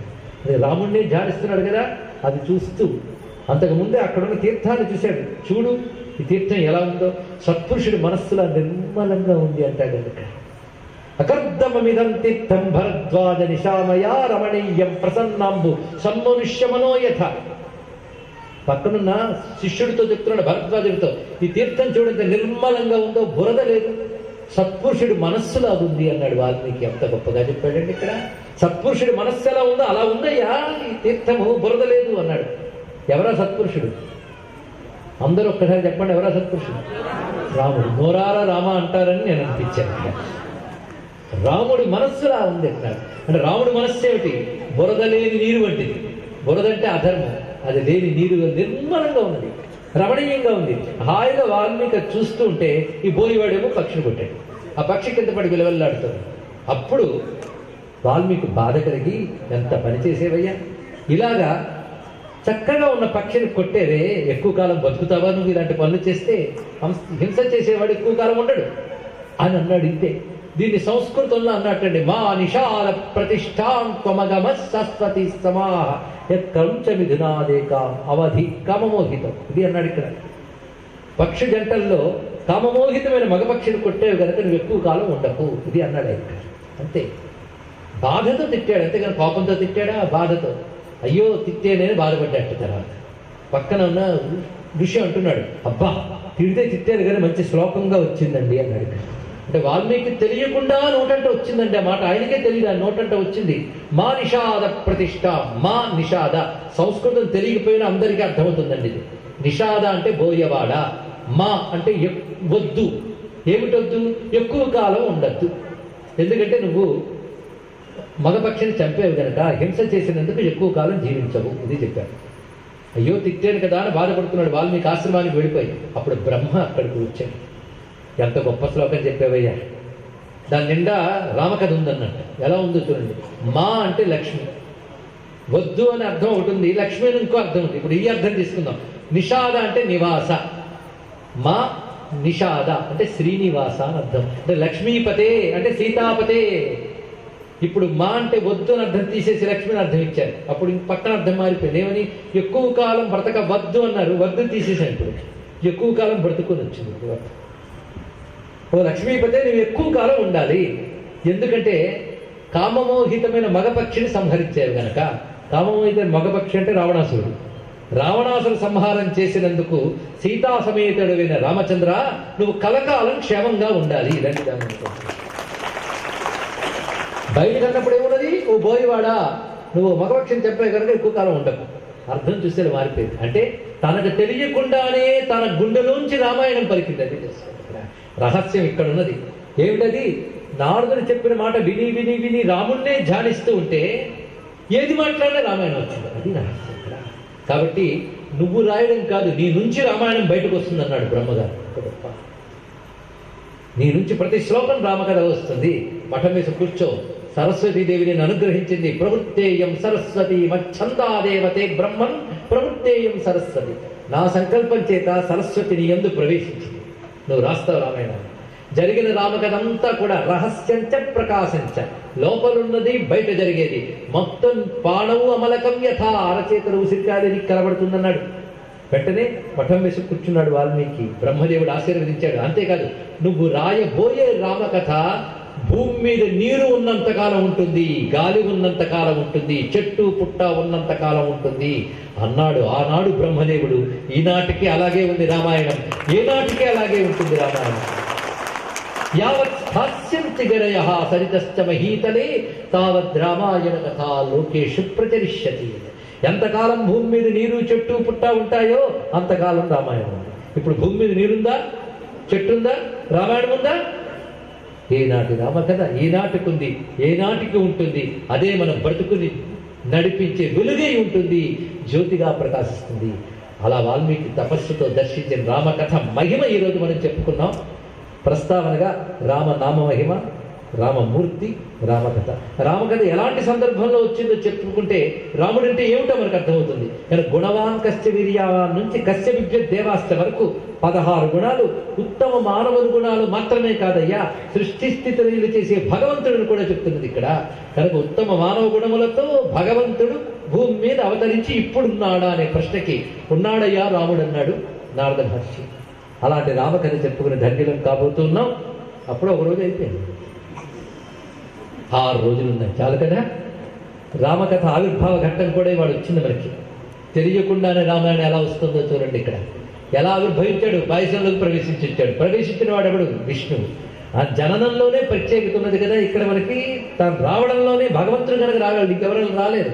కానీ భగవానుడు అవతరించి దివ్యమైన మానవుడిగా సంచరించి మానవ ఆదర్శాన్ని చూపించాడు, ఆరాధ్యమైన మాధవ స్వరూపాన్ని చూపించాడు. అంతేకాదు, జాతకాల రీత్యా, గ్రహదోషాల రీత్యా ఒక్కొక్క గ్రహానికి ఒక్కొక్కడు అధిపతి, ఒక్కొక్క అవతారం అధిపతి. సూర్యుడికి అధిపతి రాముడు తెలుసుకో. అందుకే ఆదివారం సూర్య భగవానుడు. రేపు మనకి ఆదివారం. రేపు రామచంద్రమూర్తి యొక్క పరిపూర్ణ కథలోకి ప్రవేశించబోతున్నాయి. వాళ్ళు ఇంకో ఉపోద్ఘాతం తలుపులు తెరుచుకున్నాయి. ద్వారం దాటి గదిలోకి వెళ్ళాం. రేపటి నుంచి రాముడే. ఒక్కరోజు కూడా విడవకుండా 6 రోజుల పాటు ఇక్కడ మన యజ్ఞ ఫలాన్ని పొందుతారు. రామకథ యజ్ఞ వేదిక అయినటువంటి ఈ ఊరు బాగుపడుతుంది. ఈ ఊరు చుట్టుపట్ల ఊళ్ళు బాగుపడతాయి. నా భారతదేశం బాగుపడుతుంది. జయ రామ జయ జయ రామ, శ్రీరామ జయ రామ జయ జయ రామ, శ్రీ హనుమాన్ జయ హనుమాన్ జయ జయ హనుమాన్, శ్రీ హనుమాన్